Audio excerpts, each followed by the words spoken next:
1 second, please. Right. All right. Going live there. And going live there. Cool. All right. All right, man. Your name is Bitter Truth? Yes. All right, Bitter Truth. How's it going? Are you at least 18? And did you want to talk about what I had on the board? Yes, I'm over 18. And so the question is, can you give me a good reason to believe in your God? So before I answer that question, do you believe in God at all? Or do you believe in the God? No, I do not. Okay. So why should you believe in my God? So I believe I'm a Christian, so I believe in the God of the Bible, Okay. the Old and New Testament. Okay, and here's why I know that the God of the Bible is real and that there is a God. Sure. All right. So when you look up at the sky, right, you see one moon, right? And you see one sun, right? We got that part. Yep.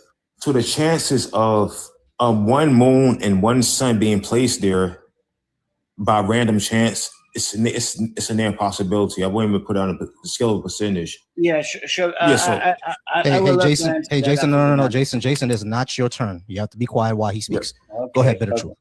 Yeah, so to think that one moon and one sun came by accident, it's kind of mind-boggling. So now say if we had two moons and maybe one sun or half a moon or half a sun, then I'll say maybe this was random. Maybe there is no God, but to see there's one sun with all solar system, with the Earth, one moon, and then there's one Earth, and all three are working together. It's foolish to think that there's no God. That was strategic. And go ahead, I think. Okay, how do you actually show that that's strategic? Because there are other planets in our solar system that have like 66 moons. Some have Jupiter I think has 90 moons, and Pluto also has one moon.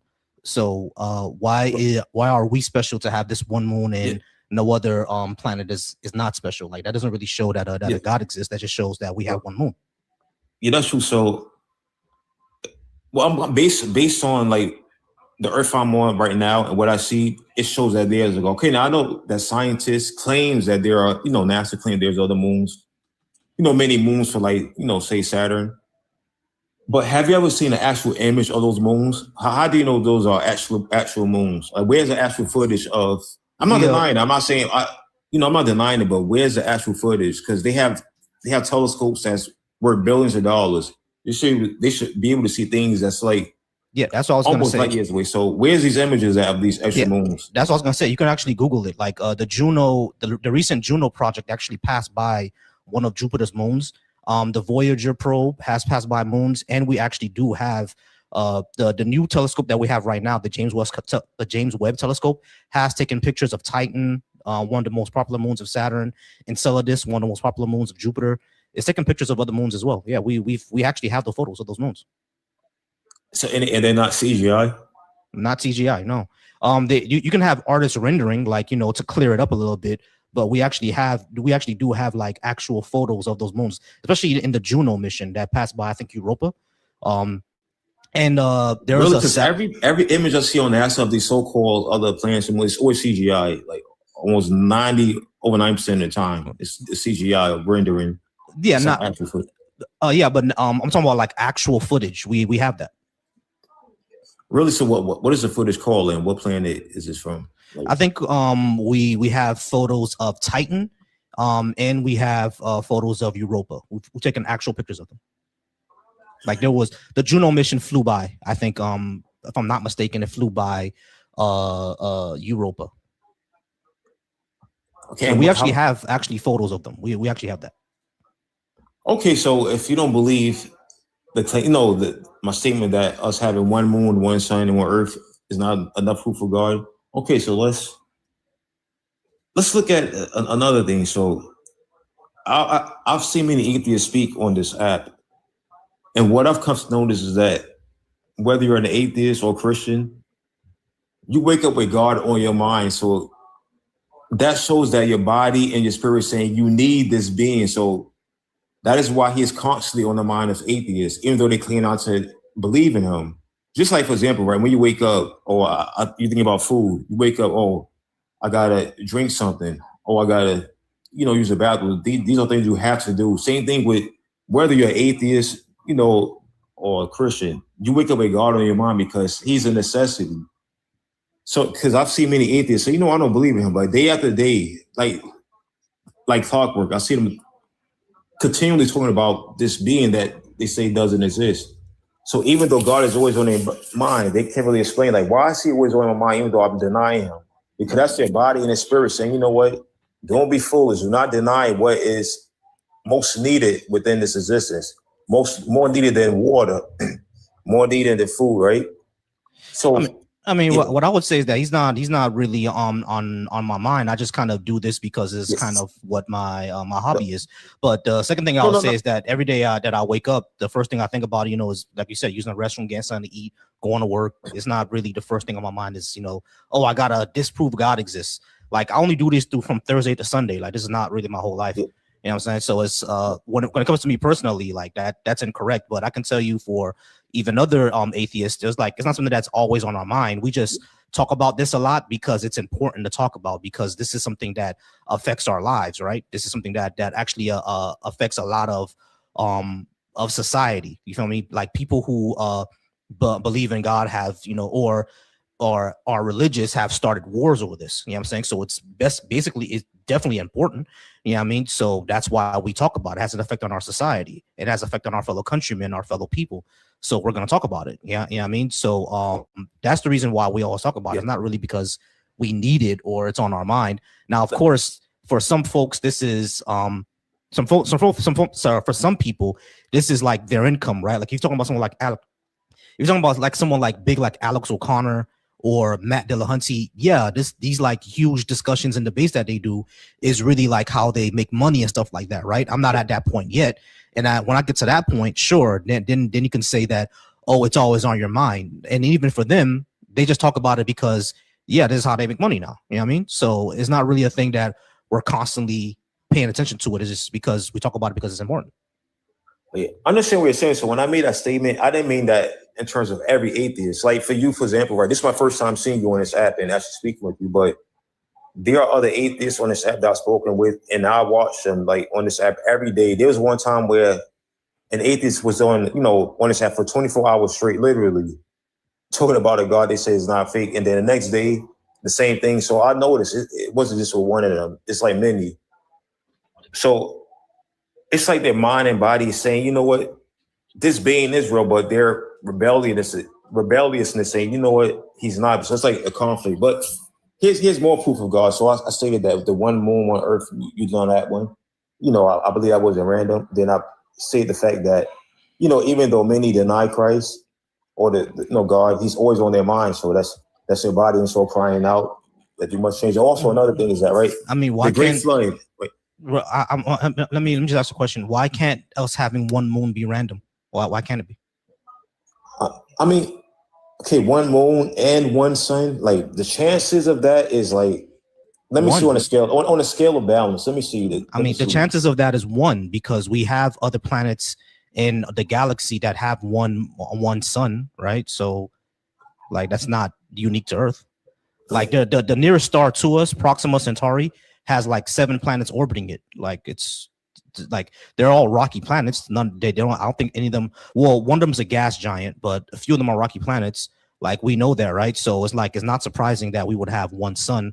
A whole bunch of other like planets in our solar system also have one sun. That's not surprising. Yeah, so I like to look at these images because you claim that they are actual footage, like videos or footage of these of these planets, like pictures. I would have to look again, but in the past when I look them up, it's like CGI. But here's more proof of God in my view. So the Great Flood, right? Are you familiar with the Great Flood? Yeah, that didn't happen. Oh. Without question, it happened. Okay, let me prove that it happened. Do you know what ringwoodite is? Ringwoodite. So recently, scientists discovered that there is water trapped under the earth in mineral called ringwoodite that is 3 times the amount of all the oceans on our surface combined. So they asked themselves, where did this water come from? They can't even answer that, but I'll answer it for you. The Great Flood. So when the flood happened, right? God opened the earth, and when that water went down, basically the minerals within the earth, it absorbed excess amount of water. Look at ringwoodite. Scientists recently discovered a massive amount of water. They can't explain where it came from, but I'm giving you the answers right now. It came from the Great Flood. And also, they have this discovered fossils they have discovered fossils in the Sahara Desert. So they discovered world fossils in the Sahara Desert. So the reason why you see fossils in the Sahara Desert because when the Great Flood happened, the whole earth became flooded. So many animals, like marine animals that was in one part of earth, they went to another. And so when it begins to subside, those animals perish in places where they weren't known supposed to be, which is why you will see fossils in Sahara Desert. Look it up. Okay. They found many fossils there, Mount Everest. Yeah, I'm not talking about. All right, so there are several issues with what you're saying, right? Number one, they can't explain how that water got there. That's the first thing. It's called fossil water. It's basically water from prehistoric times that got trapped under the earth because things shift, right? Things get buried and they get trapped. All that groundwater sinks to the bottom because water always finds the lowest level. So as things shift, as dirt, sand, and all that other stuff gets on top of old rivers and water, stuff like that, all that water sinks to the bottom. That's how we get all that water. But that's one explanation. There's multiple. But another thing, when you talk about all the fossils that they found in the Sahara Desert, whatever, all that's because it's because of plate tectonics. Yeah, I mean, how mountains form, right? Mountains form because the plates, they crash against each other and they do like this, like the plates of the crust, they crash against each other and then they do this, and that's a mountain. You know what I mean? Or they go under each other and that creates other mountains or valleys and stuff like that. Basically what happens is that the Sahara and places like that, those places used to be underwater, which is how they find fossils on other places too. The Sahara also used to be a lot more lush, a lot more green than it is right now. But because of the precession of the earth, now the Sahara gets other type of winds and other type of weather patterns that make it a desert. But about 50,000 years ago, it was a grassland. And we know that because we have cave paintings of people painting themselves, hunting animals and stuff like that in the caves of the Sahara. So we know people used to be there and it used to be a grassland. You see what I'm saying? So there are explanations for these things. When it comes to the Great Flood, we have no evidence that it actually happened. All we have is a story in the book. Yeah, I mean, we have if you look at how floods happen, and what the evidence that floods leave behind, the Great Flood doesn't match it at all. Because if you were to have a flood in an area, right, what you will find different bones and different animals kind of mixed together. Yeah, I mean, but we don't see that in the Great Flood. We see layers, right? If there was a flood, we would see those things could get uprooted, and we don't see that nowhere on this planet. You see what I'm saying? Now, places where we do know monsoons and flood happen, we do see uprooting. But for a worldwide flood, we don't see that at all. So if it was worldwide, we'll see uprooting basically on every single layer on the planet, but we don't see that. So there's really no evidence of that being the case. And not only that, how did other civilizations survive through the flood? Because when was the flood supposed to happen? The flood was supposed to happen around the time of Noah, right? Was that 6,000 years ago, 7,000 years ago? We have civilizations that existed during that time and after that time. So what's the evidence of the flood? Yeah, so again, there's much evidence. So basically you claim that the reason why there's a lot of water under the earth is due to basically tectonic shifts and plates moving. Yeah, plate tectonics, things get buried and water sinks to the lowest level, etc. Stuff like that.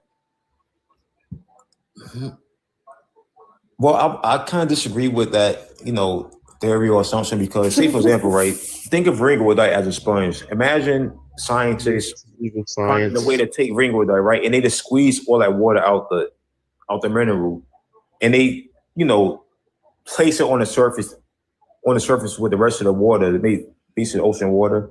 Do you know how that water would be? It would be almost, unquantifiable. It would be so much that. So if you look it up, they can't explain it. Scientists will tell you they don't know where it came from. So, but the reason why your assumption or theory is incorrect is because, again, there's just so much that it's even scientifically impossible to say that came about naturally. So there was an event that they can't explain. What are you calling it? You said erudite water? Ringwoodite. So it's like RINGWOODITE.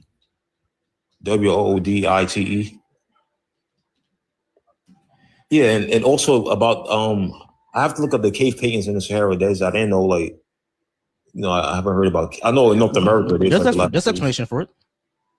Yeah, I just googled it right now. There's explanation for it. Okay, what do you see? What is your explanation for the Ringwood diet? The amount of water. Exactly what I said. Plate tectonics, global water cycle, planetary evolution. Yeah, exactly what I said. Plate tectonics. Like the moment I googled it, that's the first thing that came up for the explanation for it. Plate tectonics. Like the tectonic plates move, and that's how water gets seeped into it. That's the explanation. Yeah, and when it comes to the fossils and everything like that, like I said, like plates, we know plate tectonics exist because we can actually see them. You ever heard of the San Andreas Fault in California? Yeah, I've heard of it. Yeah, that's like absolute proof of plate tectonics. Like you can literally see it, and not only that, scientists can measure how much is it moving every year, and they can see that it moves like 2 or 5 centimeters a year. So if it's moving 2 or 5 centimeters, 2 to 5 centimeters a year, you can calculate how far back it goes and see that 100 million years ago the continents were shaped another way. You see what I'm saying? So it's all math and physics basically. But yeah, there's evidence. They can explain how ringwoodite water is. You know what I mean? You have to have like actual evidence of a global catastrophe, global flood. Like when was the flood supposed to happen exactly? Like how many years ago? So I would say it happened about 12,000 maybe. Just like 12,000 years ago? Yeah, maybe. Yeah, like around. Let me see. Yeah, like around. I would say like 12,000 years ago, maybe. All right, so we have evidence of people existing all over the planet 12,000 years ago. So was it local or was it? Because I think it was just a local event that got exaggerated. It couldn't have been worldwide because we have like native cultures, like indigenous cultures in America that existed 12,000 years ago. Same thing with in Australia, those indigenous cultures existed 12,000 years ago. So it's like it can't be worldwide because these places had people that were there 12,000 years ago. Yeah, I forgot about this one evidence that proves a great flood. So, dinosaur fossils, right? Dinosaur fossils. Yep. Okay, and do you believe that dinosaurs like are natural creatures to the earth, like basically based on evolution, or you believe they're natural to the earth? Yeah, that's the evidence that we have. All right, so I'm gonna tell you where dinosaurs actually come from. So the reason why they are called terrible lizards is because scientists know that when the Nephilims came down, they gene spliced different beasts, and they created beasts called like dinosaurs, like T-Rex. Wait, what's the evidence of that? Yes, dinosaur means terrible lizard. So the reason why they call these beings or these beasts terrible because scientists know that they're an abomination. And so the reason why God flooded the dinosaurs, about T-Rex. Yeah, that's why they call terrible lizards. They're terrible. No, they call them terrible lizards because they thought they were related to lizards because of their bone structure, but they didn't call them terrible lizards because they think angels splice things with them. Terrible. No, the word terrible. The reason why they call them terrible because they are an abomination. Right. I know what but the reason why they call them terrible lizard is not because it's an abomination. They call them terrible lizard because like they thought that they were related to like Komodo dragons and stuff like that. Like the Komodo dragon is the biggest lizard, right? So when they found other creatures that kind of look like that, they just call them terrible lizards. But it's not because they think in Nephilims. That's not the reason why they call them that. No, they know they're an abomination. They're basically not natural to the earth. Basically, what the angels did. All right, what I'm saying is that they gene splice. Listen, what I'm saying is that when scientists called them terrible lizards, the reason wasn't because they're an abomination. They simply called them that because like they wanted to come up with a name, and because they look kind of like lizards, but they were bigger than lizards that they saw during that day, they just called them terrible lizard. It wasn't because of Nephilims. Well, you're incorrect, but if you want to believe that, because again, lions are big and powerful, but we don't call them terrible. Let me see what else is big and powerful. Right. I understand. Right. I understand that when scientists first discovered dinosaurs, they called them terrible lizards. What I'm saying is that their motivation for doing that wasn't because they talked about Nephilims. That wasn't their motivation. That's what I'm saying. Now, if you're saying that dinosaurs were created by Nephilim, you first have to actually prove Nephilim actually exist. How do you prove that? Okay, prove that Nephilim exists.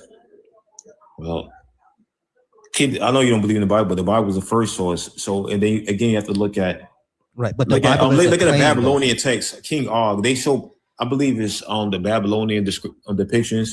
King Right, Og. but They those are show claims, a though. being with wings holding a lion, basically, and it makes a lion like a house cat. Right, but And those are claims, though. What's the evidence that they're actually real? yeah, it's written in historical texts. Many civilizations mention giants. Like civilizations also mention dragons and fairies. Like, should we believe in dragons and fairies too? Well, Yeah. So what people call fairies is actually a lot of times are demons. So when you hear fairies, it's like basically a being or a jinn, right? Jinns, fairies. All right, They basically another name for like spirits. So, bit of truth. This is the point I'm trying to get to. Just because some people say some supernatural thing exists doesn't mean it actually does. Just because like some ancient texts talk about dragons and fairies doesn't mean they're actually real. Because every single culture had some sort of dragon, had some sort of fairy, but we've never actually proven dragon. So we never actually proven that had it. But if you see many saying the same thing, they have to tell you, they have to ring something in your mouth. Okay, not really, bro. Not really, because every single culture has a different form of a fairy or a dragon. That doesn't make them real. Yeah, they have different names because of their language, but they all see the same spirits. Again, fairies and jinns. So basically, the spirits that are on the earth, demons, they go by fairies, jinns. What are the names?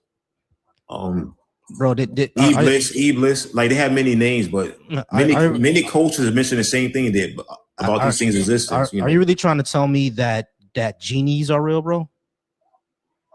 Yeah, genies is another word for jinn. Yeah. All right. So if genies are real, where can I find one? Because I could really use $1 million right now. You know what I mean? So like I could go ahead and if you could find me a genie, I'll go ahead and wish to go back in time so I can invest in Bitcoin. If genies were real, you know how chaotic this world would be if genies were actually real. Like that wouldn't, because genies grant wishes, right? So if someone were able to find a genie, all they would do is go back in time and wish to take out the mustache man. You know what I'm saying? So like, well there's certain extents or abilities which things they could grant. For example, right? A lot of people, make offerings unto Satan for, $1 million, rappers, singers. Okay, do it for me, you'll get this. That's basically a form of a genie. So basically, Satan, he has demons over the earth right here, this place, and it basically works for him. So if you go to them and say, I need this, they're okay, sure, just conjure me up. What do you want? Okay, here's what you must do to get this.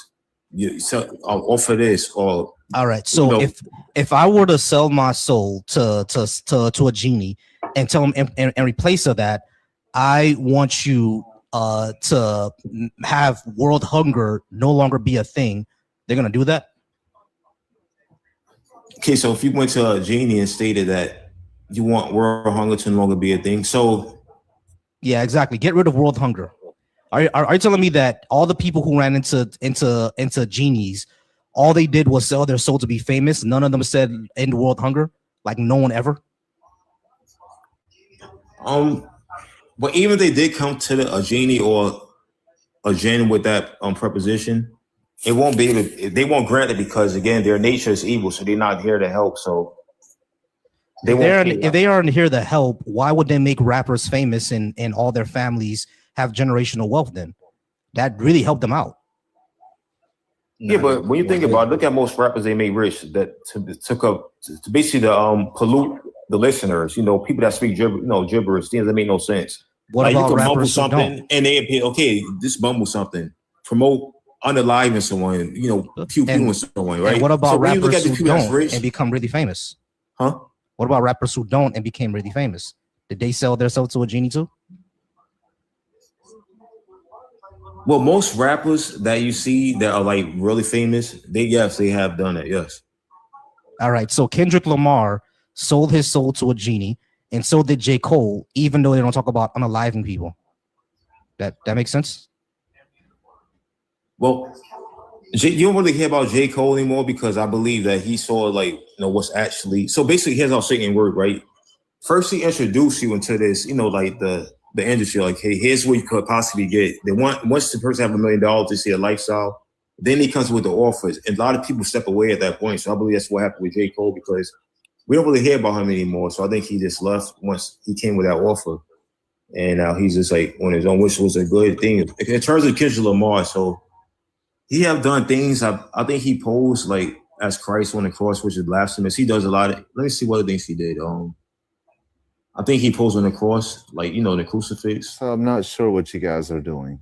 And yeah, me neither. Give me 1 second. I'm letting. I'm gonna get someone else. I'm gonna get someone else a chance soon. All right. We need to go ahead and give someone else a chance. But so one more thing. Yeah. So basically, sure. I'm gonna give the mic up next. So basically, God is real. That his creation is evident. If it's that he. All right. How's it going? What's your name? Scoodle? No, it's just a nickname. But my real name is Terry. All right, Terry. How's it going, Terry? Are you at least 18? And did you want to talk about what I had on the board? Yeah, I'm 23. All right, cool. And did you want to talk about what I had on the board? Can you give me a good reason to believe in a God? Well, from what I've been hearing, like, do you believe in anything, or are you just kind of like atheist? I'm an atheist. Okay. So have you ever picked up the Bible? Or? I was a Christian until I was 29. Okay. So you kind of didn't agree with a lot of things when you got older. You kind of seen some stuff you really want to agree with. Yeah, when I got older, I was seeing that a lot of this is either untrue. There's no evidence that it is true, and there's no good reason to believe it. Okay. So boom. So you don't believe the flood happened? No, there's no evidence of that. I mean, technically there is. It's scientific. Such as. Okay, so if you were to go and look right now and say, is there actual physical proof that the earth was flooded? They're going to say no. There's no scientific proof. Okay, so what's the evidence? No, that is the evidence. Because if you go and read, it says. Hold on. Let me get this straight. You said that the evidence of the flood is the fact that there is no evidence. Yeah, because the world wasn't flooded. Are you trolling me right now, bro? No, I'm so for real. Just listen. The Bible said the world wasn't just flooded by water on the earth. It was flooded from water in the heavens. He opened up the heavens. So yes, there is going to say scientifically that it's not enough water on the earth. But even then, like I said, the Bible said the heavens opened up. So that's water, not of earth. Not only that, there have been fault lines found and cracks in the earth. You can look that up right now. Yeah, that's tectonic plates. So, and then it also says, but the way they're designed is not made to where anything can drain. The only possibility for those is for things to shoot out. That's not what plate tectonics says. Because there's subduction plates. You ever heard of subduction plates? Yep. Plates that go under the other plate. Okay, but go look it up right now. Go look up the fault lines. Okay, hold on, Terry. Listen, there are subduction plates, meaning plates that go underneath another one, and there's also plates that crash into each other, which is how you get mountains. But there's plates that subdue under each other, like the plates that are like the mid-Atlantic ridge, basically. Those are subduction plates, plates that go underneath. So when you say that they only shoot out, they can't go under, that's wrong. They're subduction plates. But that's what science says, though. If you go look it up. Science doesn't say what you're saying. Science says that there are plates. Yeah, there are plates that shoot out. There are plates that crash into each other, and there are plates that subdue. So there are different plates, bro. Like, well, I'm not sure what you mean. Okay, what I'm meaning is the fault lines that I'm speaking of. The only possible outcome for those to be is for things to shoot out, not to go in. So again, that accurately. But the fault lines. I don't know what you're talking about. Yeah, I have no idea. I have no clue what you mean. We find plates that are subduction, like we've seen them. Okay, I'm not disregarding that, but what I'm telling you is how it actually aligns with what the Bible says. None of that aligns with what the Bible says, bro. Where did all the water go? All the water. You do know that science is just now finding another ocean. They don't even know how big it is. 400. Yeah, we talked about that already. That's fossil water. We know how it got there. But so how do y'all know that? But scientists don't even know how big the ocean is or how much water is in it. They don't even know how big. What are you talking about? Because it's called plate tectonics, bro. And we know the water cycle. The water cycle, like water always finds the lowest level, right? So as water seeps into the earth, like the water gets stuck into crevices and stuff like that. And then plate tectonics does the rest. I'm really lost on how you think that this is all evidence for a great flood. But you're exactly. Science tells us only a certain percentage of the ocean and water in the earth has been discovered or found. So then how do you get to a great flood from that? How are is science going to tell me that a flood didn't happen at the same time? Tell me that they don't know how much water is on the earth. I don't understand why you're trying to prove a religion of God by using science. Christ Almighty. Because y'all like to go to science. Sorry about that. Hey, y'all, give me a second. So, hey, Kate, sorry about that, Kate. Kate, go ahead and stay in the comments for me because I'm only taking one-on-one right now. All right, I appreciate you, but stay in the comments for me because I'm only taking one-on-one right now. All right, so Terry, in order to actually prove that a flood happened, you need evidence that the flood actually did happen. All you're saying is that science can't accurately describe how much quarter millions of water are there on Earth, therefore flood. That's ridiculously stupid. That's the reason to say, how would you even believe them if the same people that's telling you the flood didn't happen, the same people that can't even explain how much water is on the Earth? Okay, let me ask you a question. When was the flood supposed to happen? The flood happened back in the time of Noah. Now, even if you how long ago was that? How long ago was that? It was over 1,000 years ago now. 1,000 years ago was medieval times, my guy. I said over 1,000 years. Okay, how long ago? Over 2,000 years ago then. Over 2,000 years ago was BC. during over 2,000 years ago. Like 25. Yeah, over 2,000 years ago was around the time of medieval times. 1,000 years ago would be Jesus. It'd be like 25 years. It would be before him. This is before Christ and all of that. This is okay. BC. So how many years ago exactly? I can't tell you a number off my head, but it was probably in the time, like I said, BC. Probably, well, I want to say 2,500 BC, somewhere in there. 2,500 BC was around the time of the Greeks. The Greeks were around. Before that. Like I said, I can't give you an exact estimate right now off my head, but what the point I'm trying to make is that whenever you would say that the flood was supposed to happen, we have evidence of human activity. But there is evidence though. Hold on, listen. Hold on, listen to what I'm saying. Listen to what I'm saying to you. Listen to what I'm saying to you. Listen, Terry, calm down, bro. Listen to what I'm saying to you. Around the time, Terry, listen. You can't listen if you're talking, bro.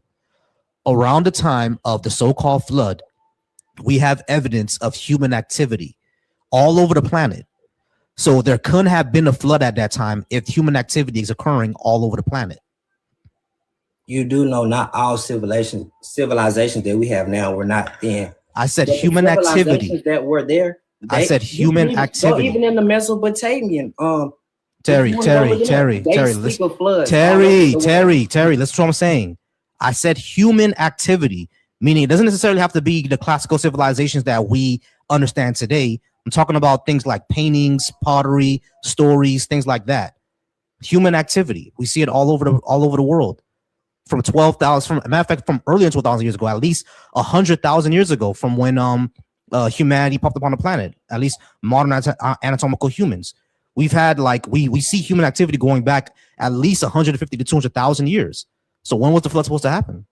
Well, that's what I'm saying. I can't give you exact date on that, but it was back then in that time because civilization restarted. Because like I said, if you go look in those Mesopotamian cultures and all of that text that they believe, they all restarted from a worldwide flood, they say. Not just that civilization.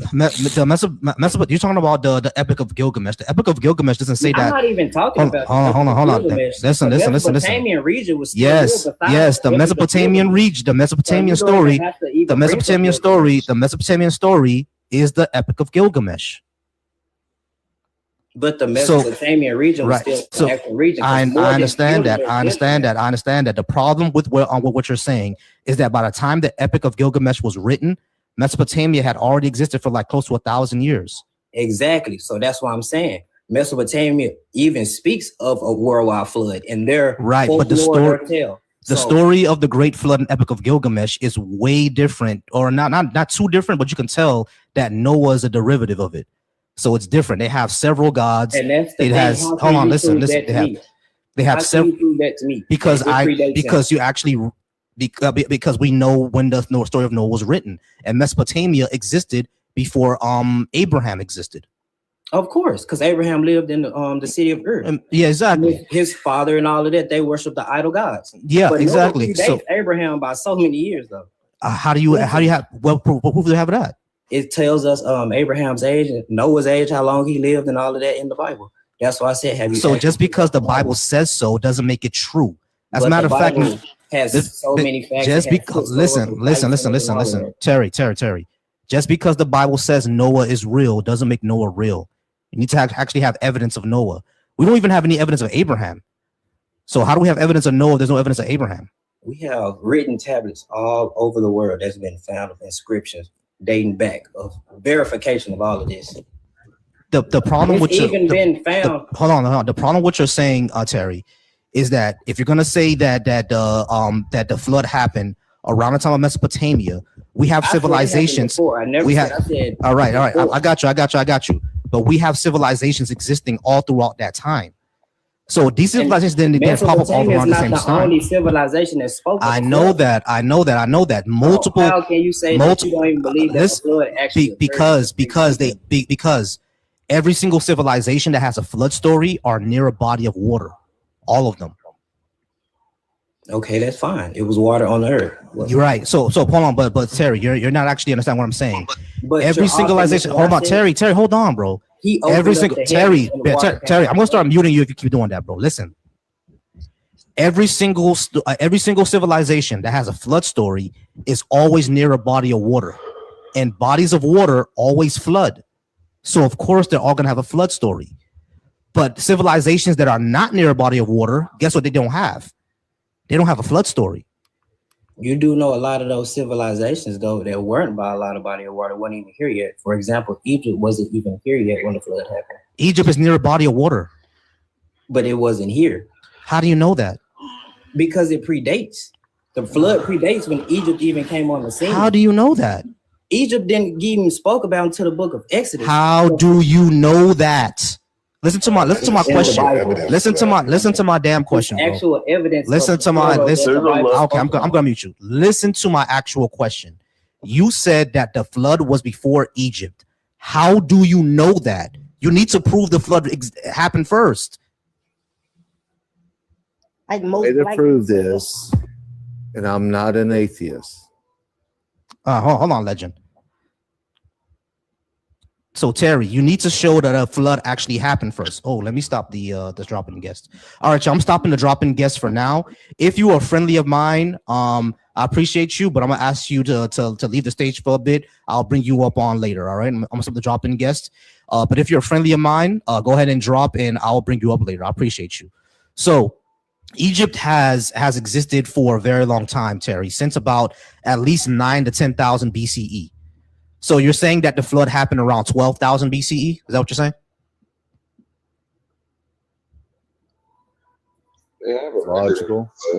That seems logical, host. Hold on, legend. Let me talk to Terry first. All right. So if the flood was supposed to happen around 12,000 or 13,000 BCE, you run into the problem of human activity existing all over the planet around that time. I never said it happened. It could have happened way before that. All right. So when then? In the time of Noah. Which I actually can't. Which is when? Off my phone actually, because it's gonna take me out of here. I'm not buying. You don't know. All right, let me go ahead and do this. Time of Noah. It's before the Neolithic era. Yeah, I've been telling you to look at. Hold on. Everybody be quiet. All right. So Noah's time refers to the biblical era before the Great Flood, characterized by extreme, etc. Hold on. Let me do this. When was the time of Noah? Let's do that. So they place the time of Noah in the mid-3rd millennium BCE. So around 2348 to 2349 BCE. If it's 2348 to 2349, you're gonna run into an issue there. You know that, right? Because there's civilization that exists around that time. Oh, exactly. It's not your turn, Daniel. Flooded because it was wicked. It's not your turn, Daniel. The flood came. Oh, hold on. Listen. People in the land. Terry. Listen, Terry. Hold on. Listen, Terry. Listen. Right. Terry, listen to what I'm saying. In 2348, there were civilizations that existed. Of course, the Tubal-Cain people, all of those, they got flooded because they were in wickedness. I'm gonna mute you. In 2348, there were civilizations that existed before that time, during that time, and after that time in an unbroken line. Duh. How do you explain that? Like I said, the whole reason for the flood, because Terry, stop. Terry, stop. Terry, no, I'm gonna tell you to stop because you're not actually answering my question. Listen to the question. Terry, you're not answering it. Terry. No, Terry. I'm mute you again. I'm mute you again because you're not actually answering the question. I didn't ask you about the reason of the flood. That's not what I asked you. That's not what I asked you. I didn't ask you. Be quiet, bro. Be quiet. I didn't ask you the reason for the flood. That's not what I asked you. This is what I'm asking you. Listen, bro. You can't listen if you're talking. Listen to my actual question. This is my actual question. If the time of the flood was in 2348, we have civilization that existed before that time, through that time, and after that time in an unbroken line. Ancient China, for example. Ancient China has existed since about 5000 BCE, and they existed in 23 BCE and existed after 23 BCE in an unbroken line. We have their records. And again, so listen, hold on, listen, stop. If it's an unbroken line, they have no stop in their civilization. They're riding throughout all this time. There's an unbroken line. Okay. So that means that the flood cannot possibly be worldwide because China existed during that time and did not get flooded. We have their records. We know they existed through this time. So how can it be, Daniel, be quiet. How can it be a worldwide flood, a global flood, if China still exists during this time? It cannot be. All right, I'm finna explain. You say what was the cause of the flood? Yes, that's not what I asked you. Okay. Not what he asked at all. Okay. And that's a good question. What he's asking. I'm on your side, but you're not answering his question. Okay, ask the question again. Because what did he say? He's asking Jesus, how did other civilizations exist. Okay, yeah, you're right. Okay, how did they exist before and through? No, through. Yeah, okay. They existed through because if you look, but he doesn't believe the Bible. Those spirits, they stayed after, even after the flood. And the reason the flood we're not talking about spirits. We're talking about spirits. Physical people. Yeah. We're not talking about spirits, Terry. He's listen. Bringing up a good argument. I disagree with everything he fucking says, but he's bringing up a great argument. All right. So, Terry, listen to the question again, please. Terry, Daniel, it's not your turn. Y'all, I'm going to ask y'all to do this. Be adults. We all learn in elementary school that when it's not your turn, you don't go. All right. So Terry, listen to the question again. If the flood was supposed to happen around 2348 BCE, you're going to run into a problem because the civilization of China existed in 5000 BCE. It existed in 2300 BCE. It existed after that time and still exists today. So if the flood was supposed to be global, how did China survive?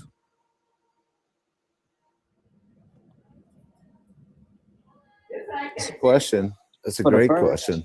For the first half, that the people that was living at the time the flood supposedly happened. Yes, there were people living there at that time. Now, it also says that after people still live, because if that's the case, then a lot of people, like you say, in the Mesopotamian culture wouldn't have been here to restart civilization. So they had this. I don't think you're understanding what my actual question is, Terry. Terry, the ancient China has 0 documents of a flood happening to their civilization. 0. That's not true. Daniel, it is not your turn. But that's not true. I told you that it is not your turn, Daniel. Civilizations have documents of a flood. I've been said that from the beginning. All right, cool. Let's look up a flood story of China. Flood story China. It wasn't the name of China. I'm pretty sure all civilizations have a flood story. Yeah, all these civilizations have a flood story. Yeah, that's correct. They all have a flood story. Not what you said. Yeah, all the civilizations have a flood story, but the Chinese flood story. China. Yeah, China has a flood story, but it's not a worldwide one, is it? Yes, it is. It's a story of you. It's a local. It doesn't matter if it's worldwide. How would they know it's worldwide? Just where there was it. If they're flooded out, how would they know? Everybody be quiet. Everybody be quiet. Oh yeah. You're all right. You're all right.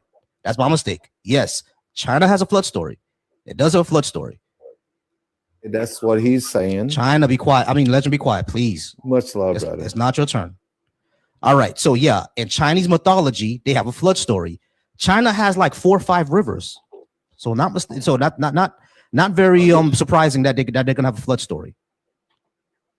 4 or 5 rivers. Yeah, but you have to accept now that every civilization. Yo. Do not come off mute again. I'm talking to Terry. So Terry, yes, every civilization had a flood story. China has a flood story. The problem is that none of these flood stories match up. None of them. No, your I didn't date say is it just has off. to. Everybody has their own derivative. Everybody has their own perspective. So, but the thing is, like But the thing is, hold on, listen. I know it talks about a global flood, but the problem is that ancient China again existed before this time supposedly happened and through it as well. The Chinese flood story is mythology. Even they knew it was And mythology. the Bible aligns with that. The Bible. Hold on, Terry.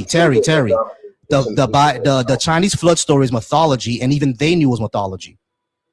But Christian is theology, though. I know that. No, Christianity is mythology. Christianity is mythology. There's no evidence of it. Christianity is mythology. So but hold on, Terry, you're really not answering this question, bro. And I asked you 10 minutes ago, you're really not answering it. How did China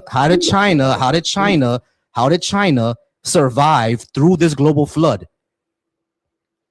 Their flood story is mythology. It's not mythology, it's an account. Daniel, I'm gonna drop you if you get off the mic again. I just didn't I tell you be an adult and be quiet until I.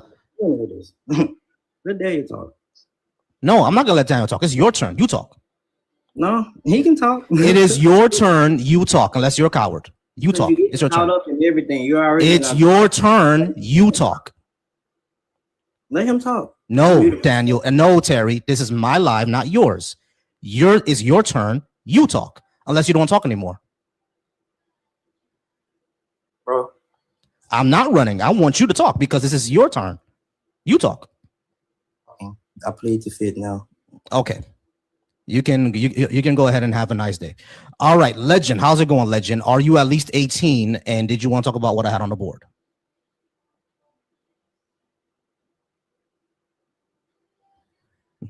Your time to shine, Legend.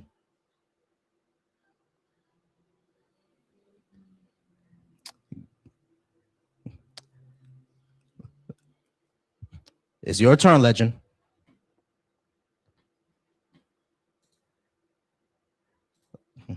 Legend, you had a lot to say until now. Legend in 5, 4, 3, 2, 1. Cool. All right. Khalif, how's it going, Khalif? Are you at least 18? And did you want to talk about what I had on the board? Yeah, 26, and yeah. Great. Can you give me a good reason to believe in a God? We don't even understand, not even a drop in a bucket. Okay. Can you give me a good reason to believe in a God? And it's so. Hey, Khalif. I'm not here for preaching time. Khalif, I'm not here for preaching time. Can you give me a good reason to believe in your God? If you said a good reason to believe in God, that's going to be preaching regardless. It's talking about God. No, I don't want a sermon. I don't want a sermon. I do not want a sermon. I want you to give me a good reason to believe in your God. Even the conversation I was just talking about, there are flood stories from around the world that the Bible talks about.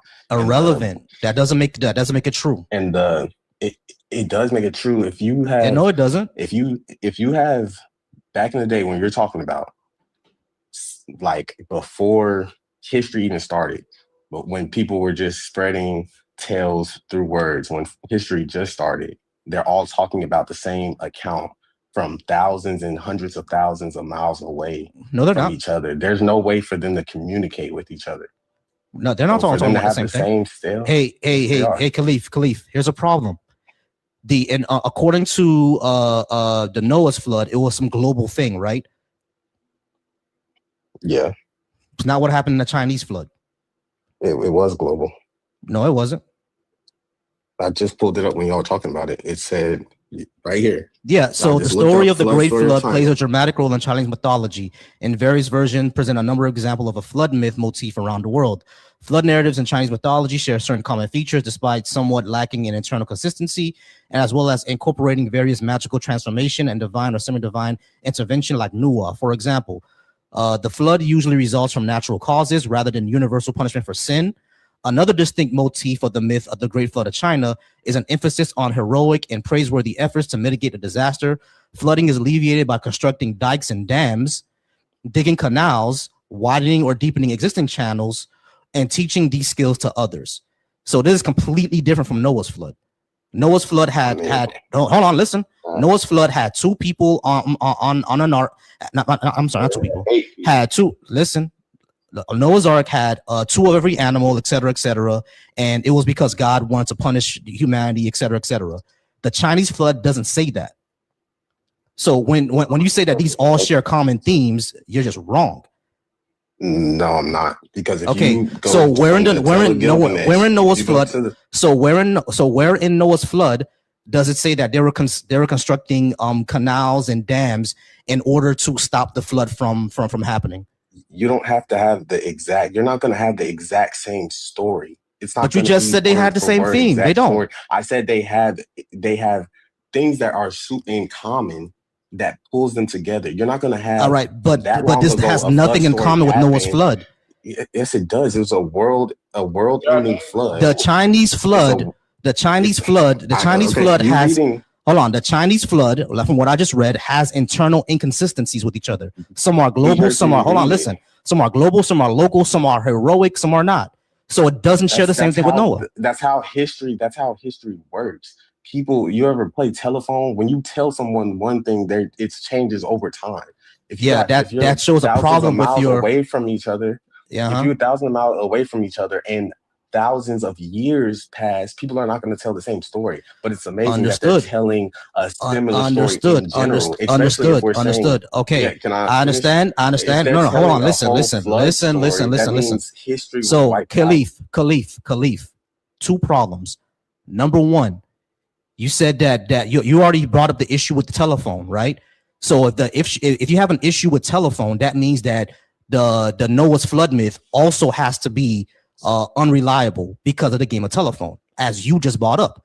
The second problem is that I literally just looked this up, and no, the Chinese flood myth was centered on the Yellow River, on the hero Yu the Great. It wasn't considered global by ancient Chinese. Literally just looked that up. I just looked. So hold on, Khalif. Let me read. No, hold on. I'm reading it right now. Don't let no points get so. You never let anybody get a point across. I'm gonna let you get a point across, but I literally pulled this up, right? I put, was the Chinese flood myth global? No, the Chinese flood myth centered on the Yellow River. It wasn't considered global. Okay. So what are you gonna read? You read your source. Can I read my source? Go ahead. The flood story of China. The Chinese flood myth centers on a legendary hero, Yu the Great, who tamed a catastrophic world-ending flood, the Great Flood, that inundated ancient China, particularly the Yellow River Basin, by organizing massive engineering. That's a local flood. That's a local flood. Hold on. No, that's a local flood. First thing I had got. Hold on, Lords. I'm sorry, Lords. Can you give me a second? Hold on, Lords. So yeah, that's a local flood. Yeah. I did had a different. No, you didn't, bro. No, you didn't. It's a local flood, right bro. Here. It's right here, bro. The moment you type in centers on the legendary hero Yu the Great, who tamed a catastrophic world-ending flood, the Great Flood. It just says a world-ending flood. You can't skip over him saying it's a world-ending flood. That's not local. It's a world-ending flood. But how could it be a world-ending flood when, if you read the myth, the emperor at the time, who was Emperor Yao, appointed his descendants to control the flood, right? Okay. That didn't work. And some more descendants were appointed to control the flood. How could it be a world-ending flood if these people had descendants? Mind you, in the Chinese myth, the flood kept going and going and going until it was controlled. It was controlled by the people, right? Just their perspective of what happened in their land. That's also, listen. Everybody pause. So, Khalif, there are several problems here. Because you just said these are similar to Noah's flood, and it is not. No, for one, you wanna stick on the Chinese part. For two, you're taking the Bible literally. Not all Christians, not all religious people take the Bible literally. That's a literalist standpoint. A literal Do, right? standpoint But some of says, them do, though, okay, right? they can be wrong. I But don't care but what some so of them Khalif, do. so I'm sorry, y'all pause for me real quick. So Khalif, if we're not gonna be taking this literally, why the hell are we talking about the flood? Because if I just said they have the Bible attests to the flood, and it across time, across periods, these people all attest to the same story. If you take the Gilgamesh, all you need is the two. All you need is the two. Khalif, All you you have a need is problem. the tell of Gilgamesh Khalif, again, and you the have a problem. Bible But as separate. Khalif, again, you No, still have I a don't have a problem. problem. Yes, you do still have a problem. Number one, these stories happen at different times. Number two, they don't have the same theme at all. Yes, the tell No, of they Gilgamesh don't. literally Hold on, gives- hold on, the tell of Khalif, Gilgamesh hold on, stop, literally Khalif, gives the Cupid Khalif, of stop, how big Khalif, the stop, boat please, should be bro, made. Khalif, It's stop, the please, same as the Bible. Khalif, You just don't want stop, to hear please. facts. No, shut the fuck up. Stop, please. Whoa. What? It's my life. You- So so Khalif, the problem that you're Bald. having is that they're not happening at the same time. Bald. Okay, cool. You can yes, I am bald. You love my baldness? I'm sorry, I'm not the one for you, bro. I got a wife, bro. I got a wife, bro. I'm not the one for you. I'm not the one Cheating for you. on you. I'm not the one for you. With Sorry, I'm not the one for you, bro. I'm sorry. If you want to go for some men, go ahead and download Grinder. Go ahead and download Grinder. You feel me? I'm sure there are plenty of men there who are there for you, but I'm not the one, bro. I'm sorry. Live your truth. Live your truth. Download Grinder, and I'm pretty sure you can find a lot of men on there who are willing. Looks like a female. Who are willing to. Take your conclusion. You look like Wakanda. All right, so Khalif, the problem that you're having is that, like we said before, every single person that lived around a body of water had a flood myth. That doesn't make the flood myths actually true, because again, the Chinese one doesn't match up with the Noah's Ark one at all. And not only that, we have civilizations that were supposed to be living before, through, and after. So I'm talking about like through it. Like we have Chinese writings in the 2300 BCE talking about what's going on there, and none of them record a flood. Okay. So that's a problem for the flood story. Number two, you just said that not everybody takes it literally. Sure, we ain't gotta take the flood story literally. It was probably a mythological legend. But at the end of the day, if that's the case, if that's what you want to argue, if that's what you agree with, then there's no point of us arguing the flood. Just because the Bible says something doesn't make it true. The Bible also mentions giants. Other civilizations mention giants too. But we all know that the giants people that they were talking about were just really tall people. Doesn't make giants real. Can I get the point across about the tell of Gilgamesh? No, bro. Let's move on to something else. The flood didn't happen. You just don't want to talk about the that. flood didn't happen. Point, you just want to move on. The flood didn't happen, and you agree. Let's move on. Agree. Can I say something? If you think it's mythology, did you wait a minute? Testify. I didn't say it was mythology. No. You just said, so you don't think, you said that you are taking the Bible literally. That is what you said, right? I said, do you think guys. the floods? Yes, exactly. So do you think the flood story was literal or figurative? I don't believe it was literal. I believe it happened. A great flood happened. Sir, do you know what world. literal means? Do you know what literal means? I just said I don't think it was literal. You didn't ask me if I thought it was literal. You asked me if I thought it happened. No, I asked you if you thought it was literal. That's what I'm asking you. Do you said think no. It's literal, I don't or do you believe think everything is literal. But I don't think it's mythical means it never happened. Sir, do you know what literal means, Khalif? I don't believe. So Khalif, if you think it happened, that means you think it's literal. Literal. I just said I don't believe it. No, that what? So was it global or was it not global? A flood happened. If you think it happened, that means you think it's literal. I said a flood happened. The story comes from a true place. It did not happen how you think Bible it's literal. Counts it back then. That means you think it's literal. Sure. All right, so pause. Okay, so Khalif, you think that a flood happened, but it didn't happen globally. No, it did not happen globally. Okay, so that's in the time that so that's what I agree with. I think this was a local event that got exaggerated. I've been saying that from the beginning. Yes. Now you're bringing up the reason why that's the reason I brought up China and the fact that every single civilization that lived near a body of water has a flood myth. That's why I said that. A point that I'm not arguing. So why'd you start arguing about the flood then? Why'd you start arguing about it? I said the tale of Gilgamesh gives the Bible credibility. No, it don't. Yes, it does. No, it because don't. The tale of Gilgamesh happened thousands of years separate from when the Bible was written, but they still both talk about Noah. They still tell about Gilgamesh is not about Noah. Gilgamesh is about Gilgamesh. Gilgamesh has the character of Noah in it. No, it don't. The character, yes, it does. It has Gilgamesh a man who built a boat. Gilgamesh was descended from a god. Not Noah was descended from a god. No, Noah is not Gilgamesh. Noah is a character that shows up in the tale of Gilgamesh. Gilgamesh meets Noah and talks to Noah. Gilgamesh doesn't meet Noah. The epic of Gilgamesh about the flood is about Gilgamesh. It's not about Noah. This is known. Noah doesn't show up in Gilgamesh. All right, hold on. Khalif. If I look it up right now and it says it's wrong, what are you gonna say? You're talking about Zion. You give me a source. Hold on, Khalif. If I look this up right now and I'm put, does Gilgamesh meet Noah? He doesn't have the same name as Noah, but if you read it, it's the literally same character. The Bible gives you the cufix that the God tells Noah. Hey, Khalif. Okay, what did you say? The name is not even the same. It's nowhere near the same. Said that the name is not the same. Hold on. It doesn't have Hold to on. be the Listen. No, it doesn't sound like a. Listen. Can I give a good reason? Can I give a good reason? No, it's not because it's not your turn yet. Be quiet.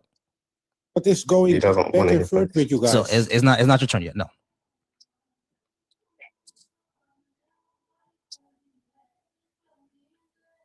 I feel like you're arguing not to come to truth. You're just arguing to No, first you said it was Noah. You said it was like Noah. No, I said he doesn't have the same name. They are the same person. Mm-hmm. It's not the same. It's not the same. Who is Daniel? I'm just asking her, is she a mod? Yeah, she is a mod.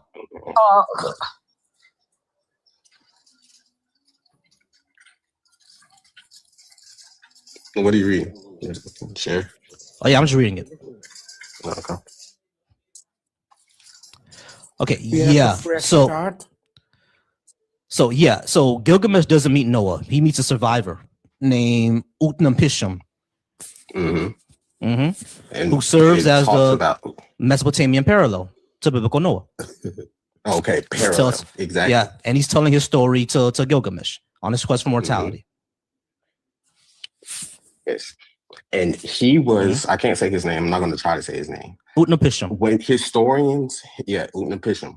Historians, as a historian, you look at history.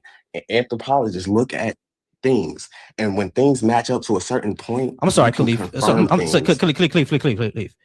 We both agree that this was just a local thing that got exaggerated, right? Sure. So there's no point in talking about it anymore. My entire point. Hold on, Khalif. My entire point of bringing up all the other civilizations that have flood stories was to show that every single civilization that lives near a body of water has a flood story. That doesn't make the Bible true. That's all I was saying. Okay. I know that Noah could have. I know that Noah could have. An ancient story. It's an ancient. So Khalif. So it's a Khalif. It doesn't give the Bible credibility because the Bible claims things that are not true. The Bible claims that that this was a global thing, that all the animals on the earth were on a boat, and that all humanity then descended from Noah's family. That's untrue. What happened was a caveman was on a raft, things got flooded, and he thought that the world ended. That's what happened. Okay. All right. It was a local story that got exaggerated. So it doesn't give the Bible credibility because the Bible is claiming things that are not true. Even you tacitly agree that it's not true because you agree that it was a local event that got exaggerated when the Bible says it was global. And we know it is not. My perspective, if I can tell you my perspective without you just interrupting me, my perspective is the Bible is a story that transcends time from the beginning of time and people trying to keep up history before written history was happening.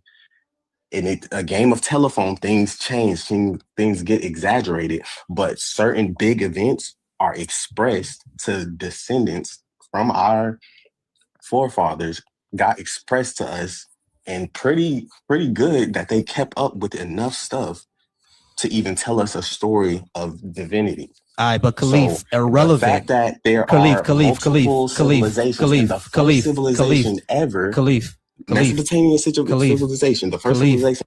Khalif, irrelevant. We both agree that this is not something that was global. Irrelevant. And how could it be before written history when we have texts that are centuries older than the Bible? How could it be before history was written when we have texts that are centuries older than the Bible? The Epic of Gilgamesh being one, the Code of Hammurabi being another, the 42 Laws of Ma'at. We have things that are written way before the Bible. So what's a good reason to believe in God? Because Noah's Ark doesn't tell me anything. You keep muting me. I'm thinking I'm talking. The Bible was manuscript before it was. I know, but you can't listen. You can't keep droning on, right? You just keep. Can you succinctly tell us your points or no? If you let me talk and stop muting me and let me get to a point without interrupting. We need you to land the plane, bro. Okay, well, hurry up, do it. The Bible was manuscripts before it was a book. It goes before all that y'all are talking about. It goes before written history. It was word of mouth. Those stories. We have texts that are older. You're lying. We have texts that are older than the Bible. We do. We have texts that are older than the Bible. How? Let me ask you a question. How could the Bible get the flood story from the Epic of Gilgamesh if it's older than the Epic of Gilgamesh? I didn't say get it from the Epic of Gilgamesh. They have the same story from different parts of the world. The Bible was manuscripts and word of mouth before it was in a book. What do you think manuscripts mean? Older than the Bible.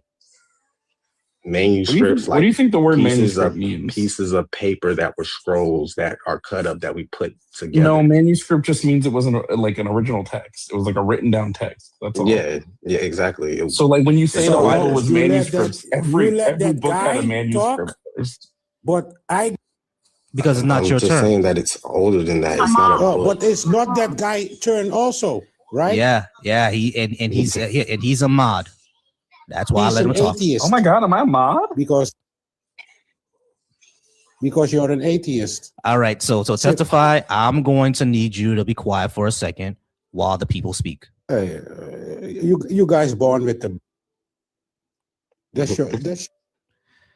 Yeah. Why can't people just be adults, bro? All right, so Khalif. Yeah. None of this shows that I have a good reason to believe in the Bible at all. Because just because the Bible has a story about a flood, and then we know through ancient history that another person had a story about a flood. What does that show us? That shows nothing. It gives credibility the same way that there are African stories from way back that talks about in the beginning there was this and that. African stories that go way back that have just been passed on word of mouth. That gives credibility to the Bible. If everybody's saying the same thing around the world, you don't think to like, oh, let me listen to what everybody is saying. Let me not just think that, oh, I'm so modern, I'm so smart that I know what's going on. Science. Yeah. Okay. So Khalif. Let me ask you a question. Do you believe in dragons? No. Every single civilization had a story of dragons, though. Okay. So, according to your argument, we should believe in dragons because every civilization doesn't have a story about dragons. Christ Almighty. All right, let's not say civilization. Let's say cultures. Let's say cultures. Every single culture had a story of dragons. So, according to your argument. According to your logic, we should believe in dragons because every culture had a story of dragons. No, because they're not significant enough. They're not big enough. My culture ain't. There's a lot of cultures that don't have stories about dragons. You are a liar. My culture people don't go around talking and bigging it up as big as all of these stories that we have. So what? They all had stories of dragons. You're saying that. I just don't agree. So. Yeah. Okay. Okay. Yeah. All right, man. Let's go ahead and move on. All right, Khalif. I appreciate you being here. But let me ask you a question. I'm sorry. Lord. Sorry, dropped him. Sorry about that. Sorry about that, Lord. So I knew you wanted to ask him a question. Hey, Terry, if you want to come back up, go ahead and come back up because none of those cultures and civilizations, African or not, could prove that their God existed. They have no evidence that their gods existed either, right? It doesn't matter if they're African or not. What does that mean? They have no evidence that these gods existed either. Exactly. All right, Daniel, thank you for coming back up. It is your time to shine. I don't know how you got dropped because I didn't drop you. You must have swiped out for a while, and that's why I dropped you. That happens a lot. All right, so Daniel, it's your time to shine. Are you at least 18, and can you give us a good reason to believe in a God?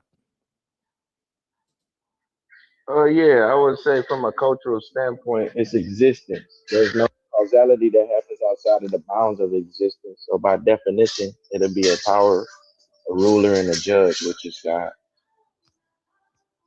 Go what? What did he just say? You ain't hear me? No, none of it made sense. Can you repeat it? Okay, cool. When you deal with God, especially when you deal with the description of Yahweh, it means the existing. So it's existence that they're explaining because there is no causality that happens outside of the bounds of existence. So by definition, it would be a ruler, power, judge, which by definition or by explanation is God. Okay, so do you have what? Wait, do you have Man, I wish I evidence of this? Do you have evidence of this ruler power God? Sounds like he's saying the evidence is just in the nature of the universe and must exist. Yeah. Yeah, it sounds like what he's saying. Like, what bro? What? Like, I'm like, this was really word salad. I honestly, I have What's no wrong clue with what what you're I saying. said? Like, what part of it don't y'all understand? All of it. What the hell are you saying, bro? You said that the existence, therefore, What ruler. part of it don't y'all understand? All of it. You said the existence of existence, then the Bible ruler. What? I have no idea what you just said, bro. You might as well should have said Ferbro Gorbro. Like, what are you saying? Because there must be a ruler. Like, is that what you're really saying? Sounds like it. Yeah, Daniel, what are you saying? Quick commercial break, y'all. We're at 9.2K likes, 96 people that in ain't here. what I said at all. All right, y'all. The quick commercial break. We have 9.2K likes, 95 people in here. I appreciate everybody being up here. Y'all remember to follow Lords, follow Jovan. They give great lives and great advice, and not I said advice and great arguments as well. Lords hasn't been live yet, but we're gonna convince her to go live soon enough. Jovan, follow him on his YouTube. Does a great job at debunking trans or I should say transphobic arguments and everything like that. So definitely follow Jovan. Definitely follow Lords. We're going to be up here until about the next 30 minutes, all right? And I appreciate you all. All right, Daniel, I'm really confused, bro. What are you saying? You can you explain that one more time and try not to be word salady? Because all I heard was because of existence, there must be a ruler, and that ruler is God. That makes no sense at all to me.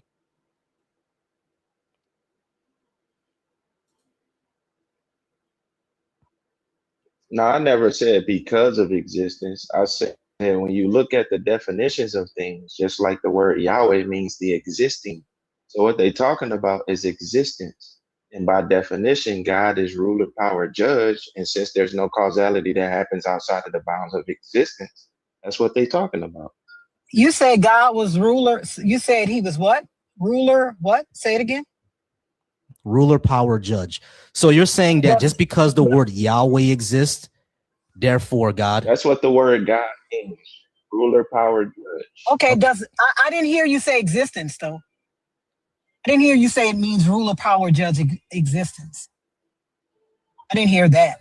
I didn't hear the existence part. It means ruler, power, judge. What does that have to do with existence?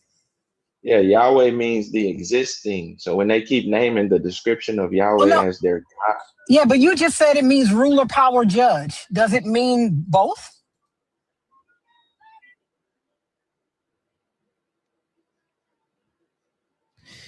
Yeah, this is really What I weird. just said is that God means ruler, power, judge, but Yahweh means the existing. These are description words that they use, and that's how the Hebrew language works. All right, but Daniel, so what?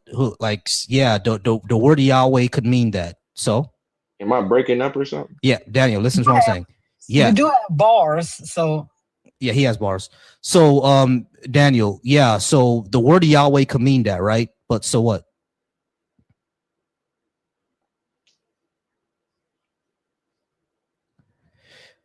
We're gonna go come together and pray for Daniel's Wi-Fi, y'all.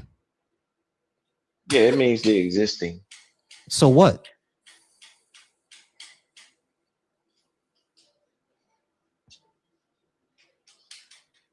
This has to be a bit, right?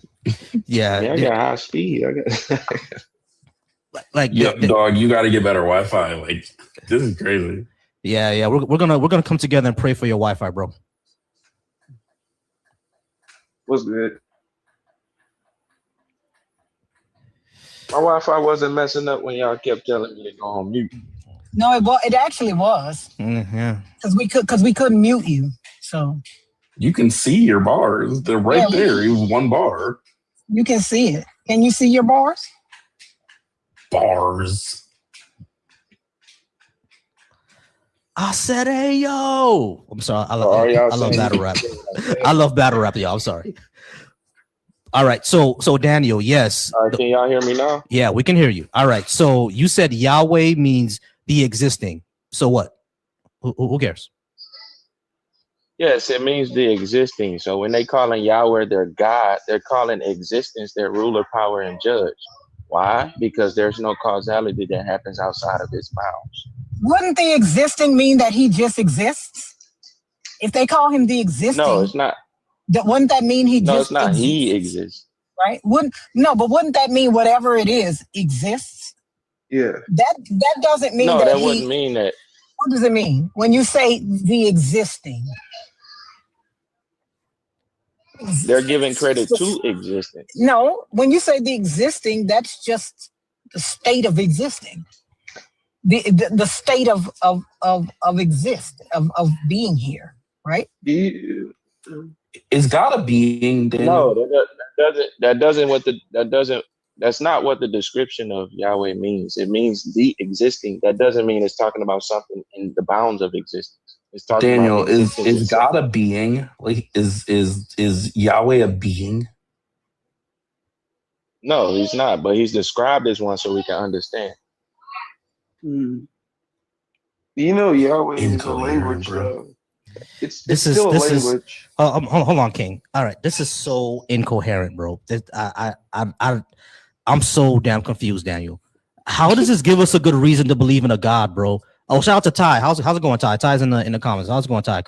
So how? Because God is just a title. Like, it's just a title for something that we exist in, something that we live in the bounds in it. So since it's saying no causality happens outside of its bounds, to us, we're identified as God. How do you know that we live inside of the existence? How do you know that we live inside of this God? Wait, we live inside of God, so all of us is God's sperm. I didn't say we live in. What part of God do we live in, Daniel? Do we live in his stomach or we live in his balls? Which part? I live in the balls for sure. No, you said we live inside of this thing. That's what you said, right? Or maybe I got it wrong. I'm talking about when I say in the bounds of. Oh my God. Let me ask you a question. If I tell you I live in the bounds of Dallas, what does that mean? I live in Dallas.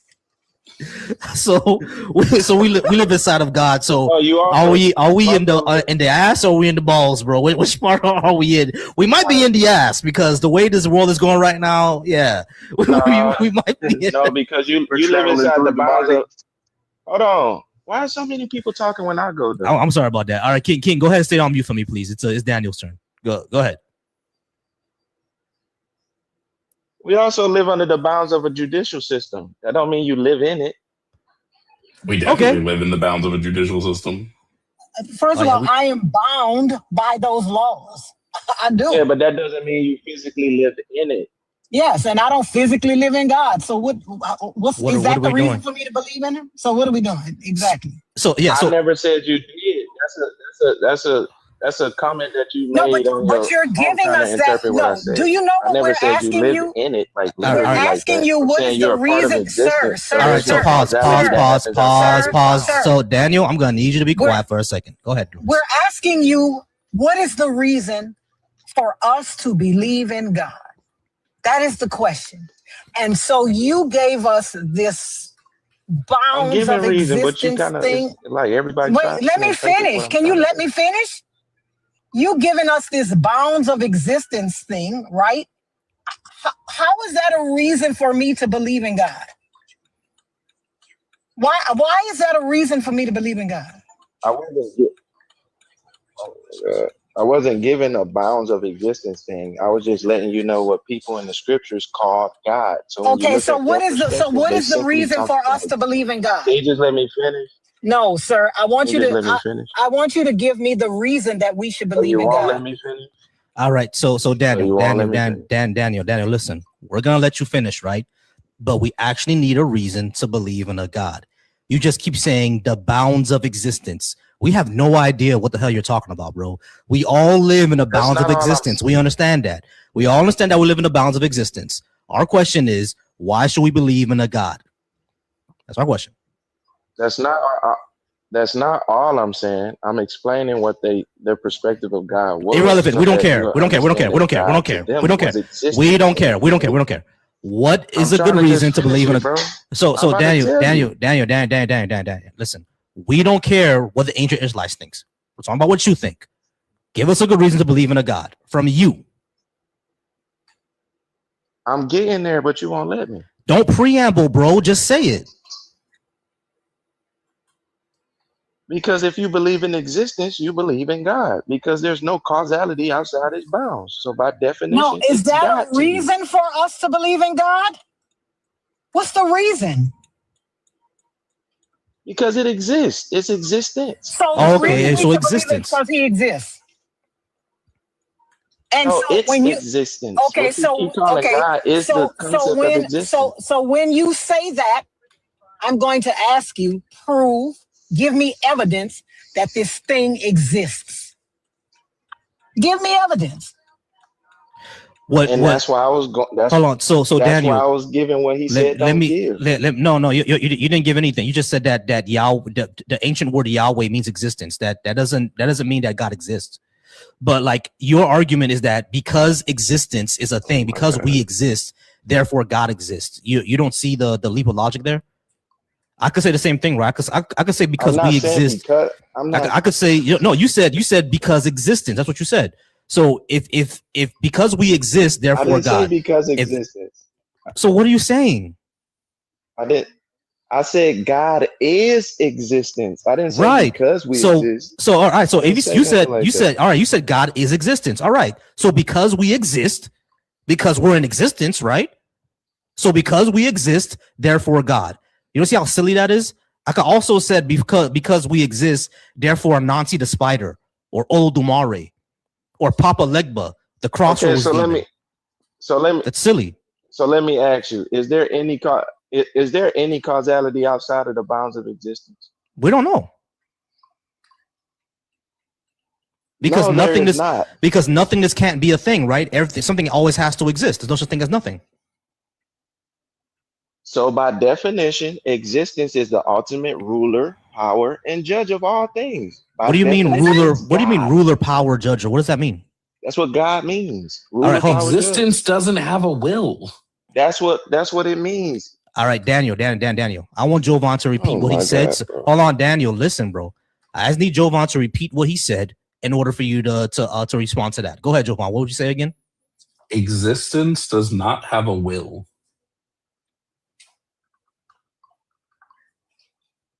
So explain natural selection. You fucking with us right now, bro? Natural selection is by the very nature, like random. Exactly. You playing with us right now, Daniel? Like you trolling him, bro? What is a nature? Holy shit. Wait a second. What is a nature? Is it spontaneous?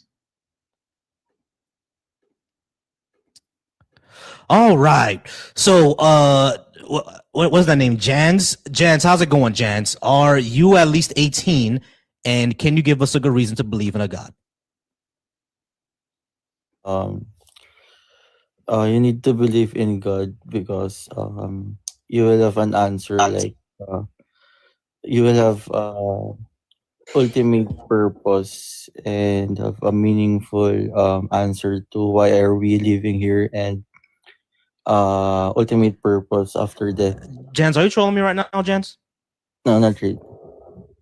I'm not a native English speaker, so okay. So you said that we need to have a had to have a purpose, right? Well, how come I just come up with my own purpose? I don't need to believe in a God for me to have a purpose. Yeah, we can make our self purpose, but it's not the ultimate purpose. Like, how do you know there is an ultimate purpose? Yeah, because my God is an all-loving God. I understand that you believe that. I'm asking, how do you know that we have an ultimate purpose? I understand that you believe that. That's fine. You can believe that. Yeah. I'm just we just need to ground because you stop looking for answers, like, but for me I need to have like an X, like a variable to know something that I don't know, right? So I'm grounding it that my God is love, so that and this answers by the Trinity.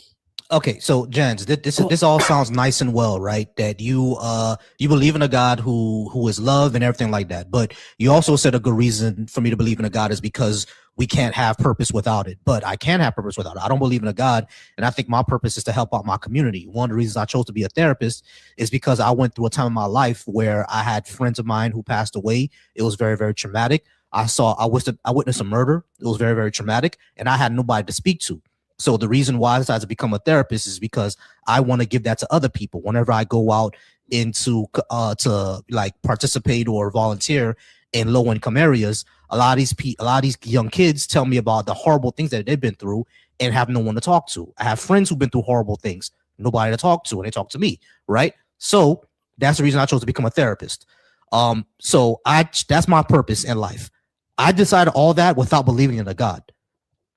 Right, correct. But what I'm saying is like I mean the existence itself.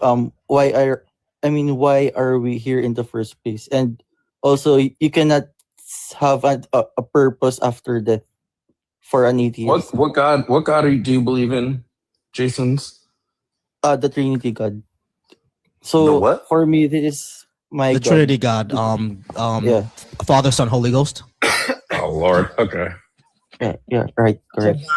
Because if you believe in a God that isn't a Trinity, for me this is the only God that makes sense, because wait, that God makes sense to you? The Trinity isn't even backed up in any holy scripture. The Trinity is wholly a later church creation. Yeah, but this is why I believe it, because if you only believe in if there's no a relationship in the beginning, there would be no love. I mean, huh? Why would God create it? Because the Trinity is the Father, Son, and Holy Spirit, right? So yes, but the Trinity isn't backed up by any and scripture. the Father Like loves wait, the Jason, Son. there's no scripture that backs up the Trinity's existence. Yeah, but I mean, I'm just grounding it with this variable that makes sense. I mean, I'm not really a Bible reader, but that's obvious. Then how do you believe in the Trinity? I'm answering it by my own by reasoning only. What? I mean, reasoning? a logical reasoning. Huh? Okay, we are very confused, Jason. We are very confused. Okay, let me explain. So, why it makes sense to me because there should be a relationship in order to have love, right? So, okay, if a God that isn't a Trinity, there is no relationship there because there is nothing in the first place. So, why would that be a loving God if there is no relationship to begin with? So this purpose is What makes you believe the God is wait? What makes you believe God is a loving? Like, if, like, let's say God is real. What leads you to believe that they're loving? yeah, because the why he created us because he is an overflowing by this love. But so where would that go?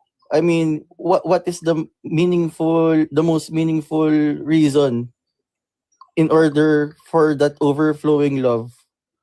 Like, what will he do? Homie, Right? this is Like, incoherent. can he create like something? This is not there's no argument here. No. When you okay, hold on. That answers the creation. Jason's. When you think of your God, what divine text or holy book do you use to understand the things your God either wants you to do, believes in, has done? What do you use for that? Actually, my country is majority of us are Catholic. So even though I don't read the Bible that much, I am surrounded by it. I almost hear like in school and Sunday masses like that. So So the Bible. it's the Bible. So yeah. Okay. The Bible very explicitly contradicts all thoughts of the Trinity. Okay. All right. What would it be? Jason's, we're gonna have to go ahead and drop you, my friend, because you got the Panther Claw. Jesus Christ. Oh my goodness. Yeah. I thought we had just started moving that conversation too. God, my God. I have no idea where that was going. God, my goodness Christ. All right, King, it is your time to shine, King. Are you at least 18? And can you give us a good reason to believe in a God? Yeah, I'm over 18 for sure. Can you hear me? I can hear you. Can you give us a good reason to believe in a God? So I'm with the creation side of things. Like, all things in existence doesn't come from nothing, in a sense. Do I think of the all-loving God? No, not in that sense at all. I do think he can love, but it's not at all in the idea that I see God. So you're like, he just create. I believe so. It's just creation, and then from there on, all of it takes its place, natural place. But from there, responsibilities are upon us for being political, I would say, imaginative, to come up with UFOs and space science. I think there's biblical text. Yeah, space science, like imaginary thoughts, theoretics. There's the word. Theoretics, we're capable of doing that as a creation, which makes us come up with the idea of a God. But I don't think cavemen had the tools to do what satellites could do, which is like see things in existence and not see a God. But I do think whatever's out there is also a part of creation. So it just makes him more widespread on the table of blueprints. Okay. When you say, I'm confused as well. So when you say creation, that kind of implies that existence is a deliberate cause, right? So are you saying that we were put here, or the universe was started deliberately by an agent? Not by an agent, because I have no proof of the creator at this point besides being a part of creation myself. You know what I mean? Right, but you're saying that we are creation. How do we show that we're a creation in of itself? How come we're just not a natural consequence? Well, of physics? We are creation in of itself, but of our own parents in that sense. But as far as the mind sense, like without, you're talking about like after death and before life. that is unexperienced at this point to answer. You know what I mean? I have no idea what that means, bro. But we are creation in of itself, having genealogy within parents, which is why I don't believe in the Christian Bible, because I mean, I just posted this morning about the Canaanites. Nobody speaks the Canaanite language, which was right after Noah. Like even Abraham, that word Yahweh is a language. It's a language. It's not just a name. Yeah, it's a language that it's something that was invented later on. I mean, people scream the name Yahweh, but I'm like, if you learn timelines, I just posted about Baal and all those gods. But polytheism was way before other things. But yeah. Okay. Those are also theoretics. So, theoretics too. So how does this give us a good reason to believe in a God then? Say reason. I agree with you on the reason. You can come up with your own far as self reason, but everybody has a different idea. I mean, besides being trapped on Earth, you know what I mean? Outside of that, does anybody have anything for him? Because I'm not sure where to go with this. Lawrence, Javon? I'm just why do you feel that the universe had to have had a creator? As far as like it expanding, that answer comes from it also being at one point a small piece of creation in itself before its expansion. If we're talking about the universe, even if it's the Big Bang is real and there was an expansion of energy, like why does the universe itself had to have been created? Why couldn't it have just always existed?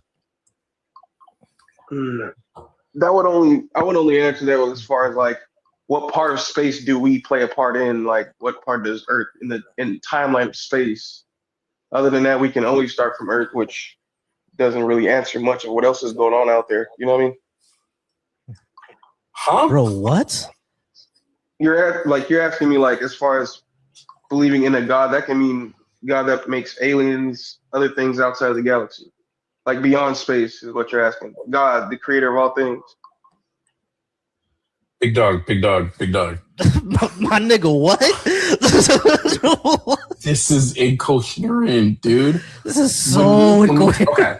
When we talk about the universe, why couldn't it be the case that the universe just constantly expands and contracts and there is no creator to it? It's just always been a constant.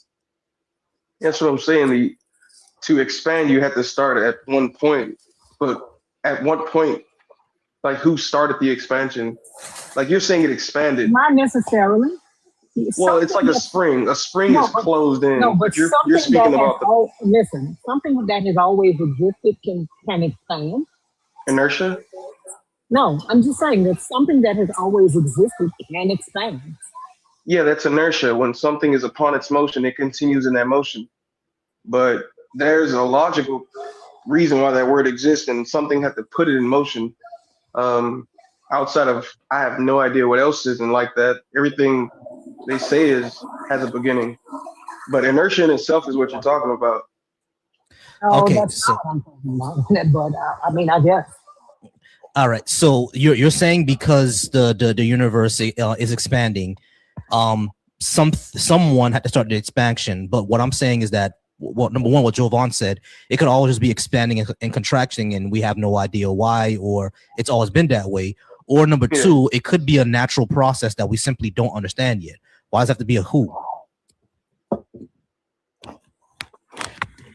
Who?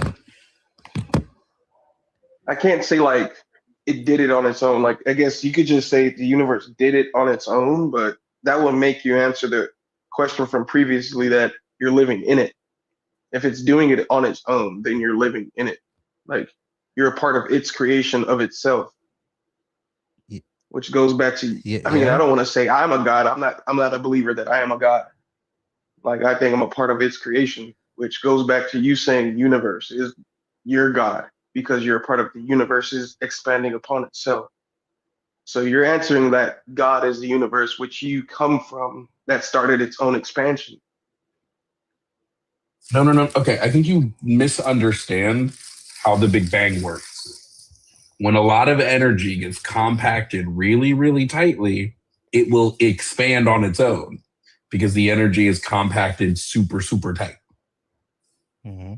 So when the universe hits a tipping point, that it then collapses in on itself, When all that energy gets super dense, it will then just shoot out again.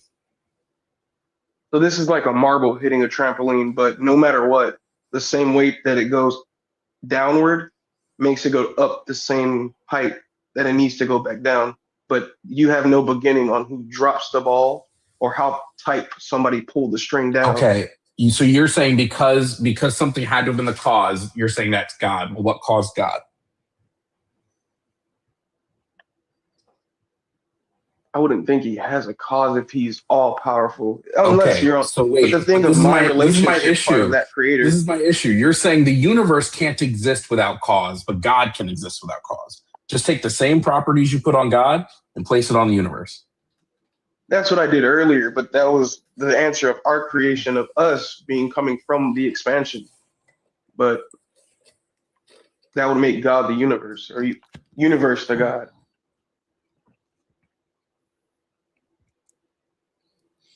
And am I the only one here who's kind of confused, bro? I'm very lost, bro. It just seems like we're okay. It seems like we can't form like a function, a logically consistent belief system surrounding God, and it's just like, I don't know, he could be there, maybe he's there. Yeah, I'll take that. Which, if that's the case, like, that's not a good reason to believe. But here's my thing. But also, after the creation, the relationship part of the answer changes the ideal of where and what. It's more like after he created us, why? I can't answer if he cares. That's why I said I just believe in a God of creation. But that's what we're asking you. How do you know that God created anything? How do you know this? Like, you believe in this God, but how do you know that he did anything? I just think he created it being that bored. Like, if you have that much power, you can just do it. But having a relationship with it and letting it departure itself is. He has that much power.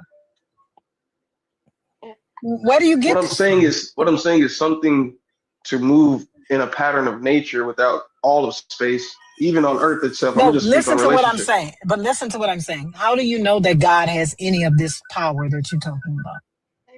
Well, that's what I'm calling something that caused this, all of this.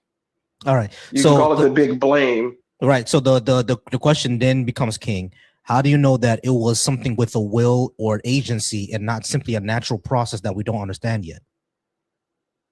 That is true. I mean, you could say, like, that's why I call it creator at this point. But I'm skipping past, I guess, what you want to say, like titles, like the polytheistic gods, like you're saying Zeus and all them. Like, there's one above them, but you're saying, is there a multiple deity up there, or is it one person? Don't know. All right. So where exactly are we with this? Because I think we're kind of at the end here, because this doesn't really give us a good reason. You're simply saying because the universe exists, therefore something had to cause it. Yeah, sure, but doesn't necessarily have to be something with agency, right? No, not agency.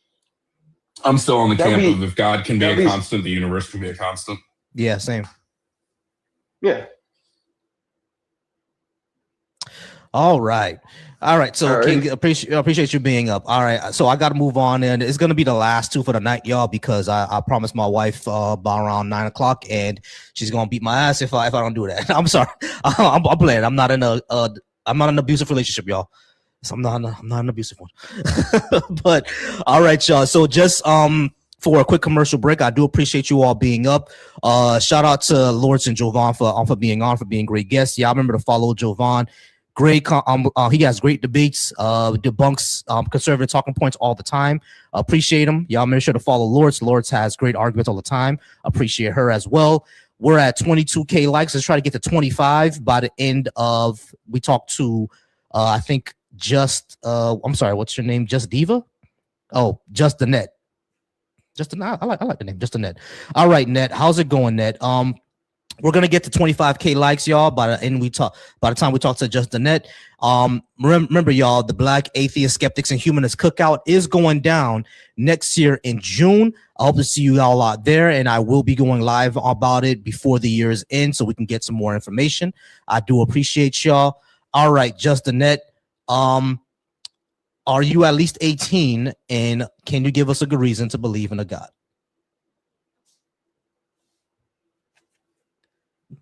Last one, maybe. Last one. I promise. Last one. Ned, are you there? We can't hear you if you are. You're muted. Yeah, you're muted.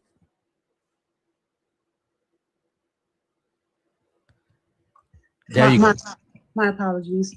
Okay, I'm going to piggyback off of what King said. If you can work with me, I'm going to try to be clear and not using all the difficult words. I want to try to make this like a really ABC so we can understand a little bit.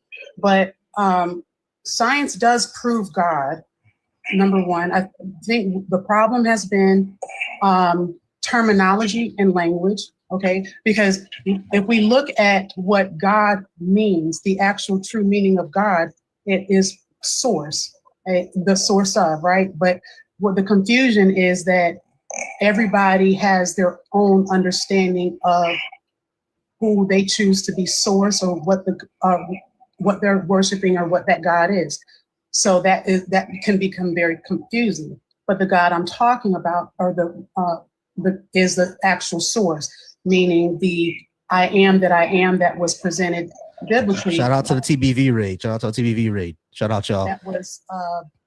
That was presented with to Moses, I am that I am, meaning the source of all, right? And then we're talking about where it translated eventually. Science, there's just two different languages. So when you're talking about two different languages saying the same thing, in the science world, the way they're proving the agent, they're proving the agent from the beginning of energy, meaning energy is the start of everything and it forms. Okay, so if that's the start of creation, then they're basically saying that's the I am that I am, right? All right. So Justin, we just gotta go ahead and get something clear. So you said that science basically proves God because the universe, quote unquote, had a beginning. Is that what you're trying to say? Correct. Okay. So the thing is, when it comes to the Big Bang, right? All it shows was an expansion of space-time. We're not sure if it's the beginning of all the cosmos because space was obviously a thing, right? During that time, the universe was in a hot, dense state. So it doesn't really show that, there was some sort of agent or mind that started pushing in place. All we know is that it was a hot, dense state and the universe expanded. We don't know why or what could have caused it. People are working on it now because our concept of physics kind of breaks down, but that doesn't necessarily mean that a God exists. Well, let's look at universal law, because the universal law says that something has to come from something. There's always a cause to the effect. Energy, matter comes from energy. Right, exactly. So energy is God, is basically what I'm explaining, because the energy is the invisible, right? The Bible explains spirit being the invisible, right? It's just two different languages. And that's what people. But how do you show that because energy is just a property of a system. It's not really some ethereal thing that people know about. Energy is intelligent because no, guess what? Energy doesn't have a will. Energy doesn't have a will. It's not intelligent. So let's go back to universal law. Like for example, you see how I circled this water, like that. Does the water moving around in a water bottle? That's energy. But there's no intelligence behind that. It's just moving. It depends on how much energy you give it, because everything is energy. So reality is that universal law says that if you can't, energy cannot, like whatever is built, it has to give it, right? I can't give you what I don't have, right? That's the law. That's universal law. I cannot give you what I don't have. Everything that is formed has to have whatever it came from, it has to have it. So energy, if everything is from energy, it depends on how much energy it was given. Does that make sense? No, because energy is just a property of a system. It's not anything intelligible. It doesn't have a will. That's It's just the a base. property of a system. That's the base of everything. And listen, when you read it biblically, it says God says, I am omnipresent. What is omnipresent?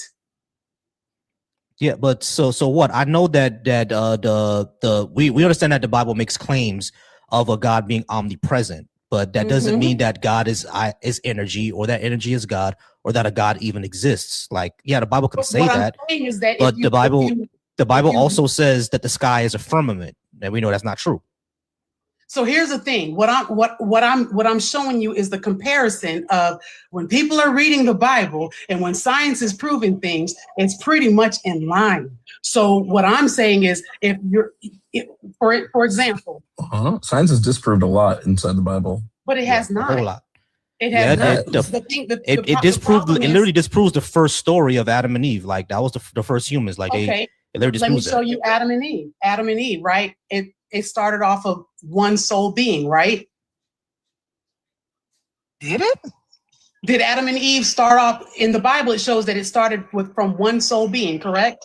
No, apparently Adam was the first man. Apparently, and then because Eve there's came two from different, Adam, right? There's two different stories for Adam and Eve. What I'm saying is in the Bible. Let's just talk about what the Bible says. It came from one soul being, correct? What the came Bible from one soul says that Eve, are you saying that Eve came from Adam? Correct. That it came from the one. So it started off with one soul being, and Eve came from Adam, correct?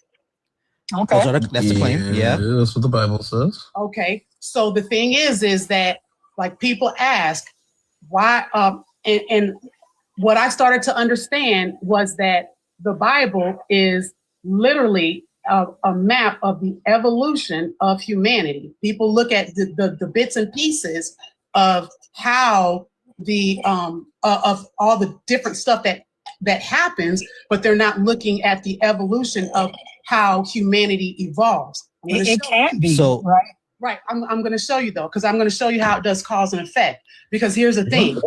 Here's the thing. Hold on, just a minute, because I'm getting confused here, because you said that Adam and Eve, and then Eve came from Adam, and that shows the evolution of humanity. But when we look into how humanity evolved, that's incorrect.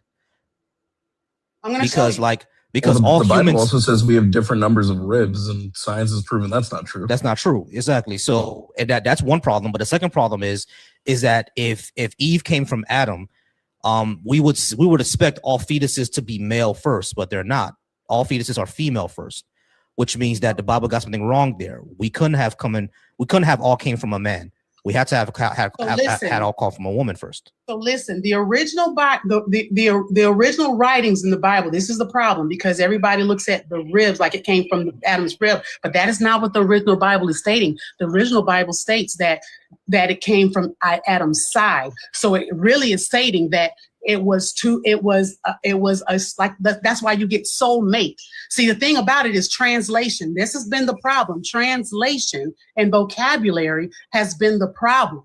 So my whole point is just looking at the overall. So if you're talking about one soul being split into two, see, the thing is God is all knowing, meaning the spirit is all knowing, not all understanding. So the first fracture in the soul being was the soul was split in two. When the soul is split in two, then now you have started imbalance. When you start imbalance, now you start confusion. When you start confusion, now you have opened up.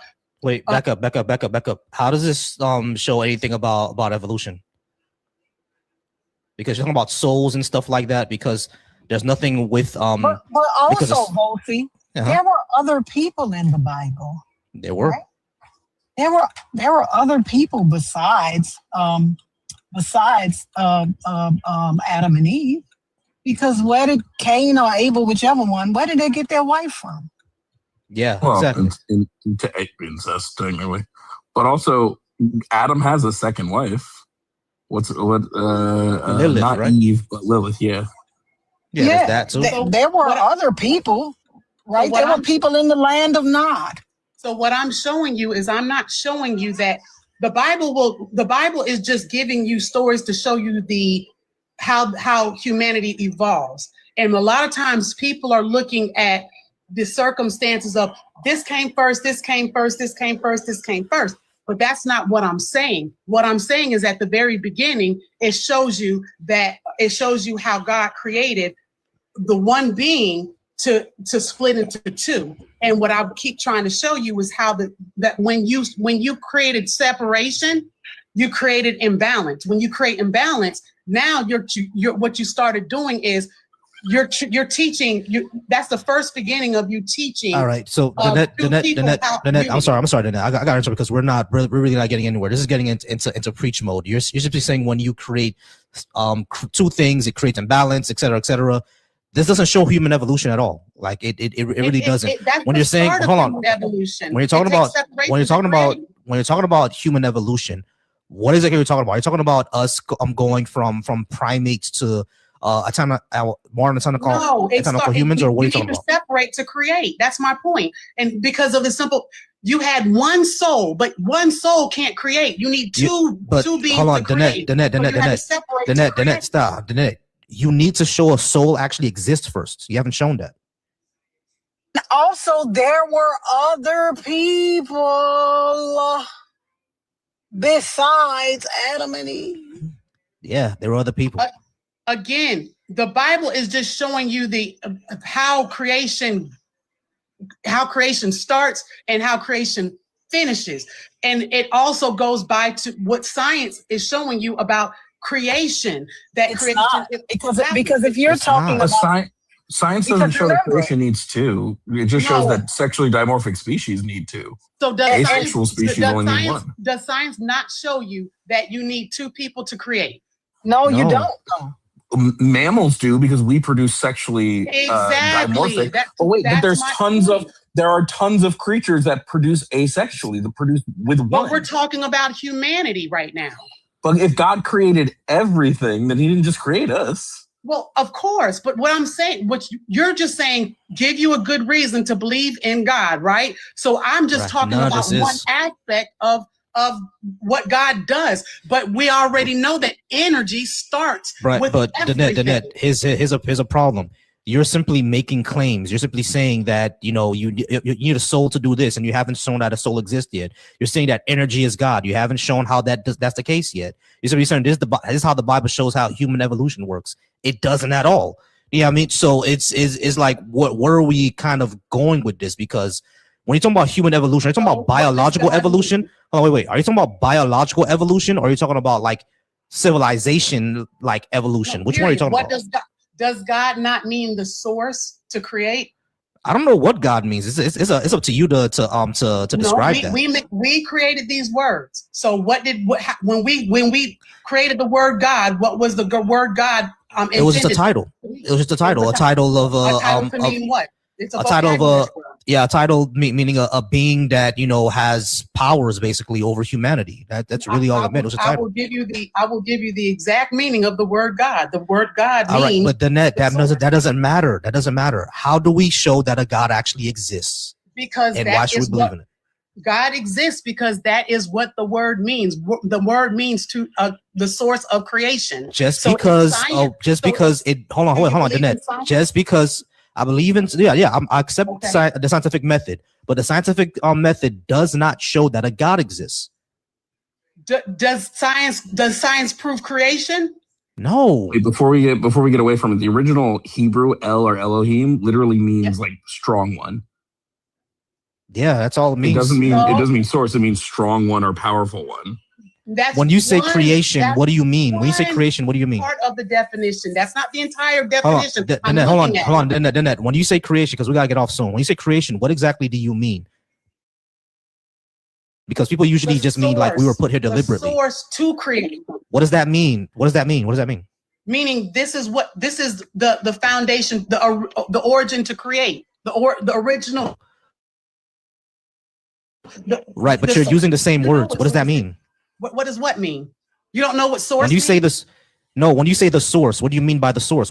That's what source is. Every creation. That's a source. You're just using the same words. You're not really explaining what it means. All right, hold on. When I ask you, when you say that all creation comes from the source. No. What I'm asking you is, what does that mean? What I said that's what source is, the creation. That is the source is the creation. To the creation. The source to the creation. Do you not but know when what you the say word that, source what means? I know what the word source means. I'm asking you, what do you mean by that? What do you mean by the source of creation? What does that mean? So why are you talking about where all creation came from? What the source means if you know what the source means? No, I'm not. You say the source. I know what the word source means, but you say the source. When you say the source, what do you mean by that? No, what source is creation? That means what causes creation? Right. So what causes creation, right? So you're saying that that's why I asked you, what do you mean by creation? Are you saying that we were put here? Hold on, listen. Where you put? Hold on, listen. When you say creation, are you claiming that we were put here deliberately by some agent? Yes. Okay. How do you know that's true? Because science proved it by explaining. But they didn't. Okay. Did science not prove what sourced creation? No. Science has never proved a source of creation. Science does not. So that's like the largest question that we haven't been able to answer. So science does not explain that creation comes from energy. No. Yes science or no? can explain. Science has an ability to explain where matter comes from, because we can see the creation and dissolution of matter through things like particle acceleration and things like that. Is that not the starting point of creation? Yes or no? But when you say creation, do you mean creation of all things or just creation of us? Period. Is matter not is energy not the starting point of creation? No, yes or no? No, Danette, because I just asked you, when you say creation, you mean something put here deliberately, and we have not shown. Hold on, wait, hold on, listen. When I asked you, what do you mean by creation, and I asked you, do you mean we were put here deliberately? You said yes. Science has not shown we were put here deliberately. It has absolutely not shown that. So is the universal law does it not state that it cannot give what it does not have? What does that mean when you say that? What do you mean? So intelligence, it cannot give intelligence if it doesn't have it. The universe is not intelligent. There's no intelligence in the universe. How is the universe not intelligent, but we are? If the universe was intelligent, there'd be way more uses. There'd be more Earths. Okay. Yeah, if the universe were, exactly what Jovan said. If the universe was intelligent, Venus wouldn't be a thing. Venus would be another Earth. So here's the thing. Structure is intelligent. No, it's not. Yes, it is. No, it's not. Structure is not. Structure is intelligent. Trees have structure. Are trees alive? What? Trees have structure. Do you mean are trees intelligent? Trees intelligent. I'm sorry. Trees have structure. Are trees intelligent? Right, and so are we. So that's my point. Just hold on, Danette. You didn't actually answer my question. Hold on, listen. You didn't actually answer my question. Trees have structure. Are trees intelligent? No. Can you go up and have a conversation? Exactly, but they have structure. But trees are not the only thing that has been created. You have a brain, don't you? Brains are structured, right? Yeah, brains have. Brains hold on, intelligent. Danette. Listen. You cannot simply say structure equals intelligence, because you just admitted that trees have structure, but they're not intelligent. Structure doesn't mean intelligence. The only thing that has been created. So you cannot just stop at trees. Danette, I'm not stopping at trees. I'm saying structure. No, I'm not. I'm not stopping at trees. Everything in the universe, literally everything in the universe has a structure. Right, we are the only intelligent beings. Right, but you also are excluding human beings and brains. Danette, I'm not. No, I'm not. Listen. I'm not. That's not what I'm saying. You said structure equals intelligent, but it doesn't, because there are things with structure that don't have intelligence. That doesn't mean I'm excluding humans. Doesn't mean I'm doing that. I'm simply telling you that your argument of structure equals intelligence is nonsense, because there are things that. Hold on, listen. I'm saying that there are things that have structure that do not have intelligence. No, you have to be intelligent to structure is my point. But trees have structure without it. I said you have to be intelligent to structure. But trees structure and don't have intelligence. That's not what I said. Not to have structure in order to That means to do it. Trees structure themselves and they don't have intelligence. Plant structure, they don't have intelligence. No, trees don't structure themselves. Yeah, they do. Talk to a botanist. Talk to any botanist. They'll tell you. Trees structure themselves. They create sugar and they have photosynthesis, and that's how they grow. They structure themselves. They don't have intelligence. Trees were put into play to continue to structure. But how do you prove that to be true? How do you show that to be true? Who put the first tree up? What do you mean? Who put the first tree up? That doesn't make any sense. What does that mean? There was no first tree. There was no first tree. There is. Everything had a start. I know everything had a start, but there was no first tree. That's not how nature works. There is no first thing of something. That's not how it works. Nature works in populations. There is no first. Things evolve. To give structure and to give order, that is intelligent. So in order to give structure, to give order. All right. So we're gonna go ahead and get out of here, y'all. I do appreciate everybody being here. Y'all, I did go over time a little bit. I'm 30 minutes past the time I promised my wifey that I was gonna get off. But I do appreciate everybody being here, you guys. I'm sorry I didn't get to everybody. I do want to go ahead and bring you all up, but go ahead and follow me again. Y'all could come back Thursday. I said Thursday, Friday. Y'all come back tomorrow. Come back tomorrow, y'all, because I would definitely love to talk to y'all again. But I am going to go ahead and get out of here early. I appreciate y'all. Lords, tell the people where to find you. I'm sorry, say that again, Lords. Everywhere. Everywhere, find Lords. Jovan, tell the people where to find you, brother. Right here, dog. Click my name right here. Yeah, click them right there. You can find them there. You can find them on YouTube. And you can also find me on YouTube as well. My channel is Volcy Thoughts. Shout out to everyone who watched me on Deconstruction Zone.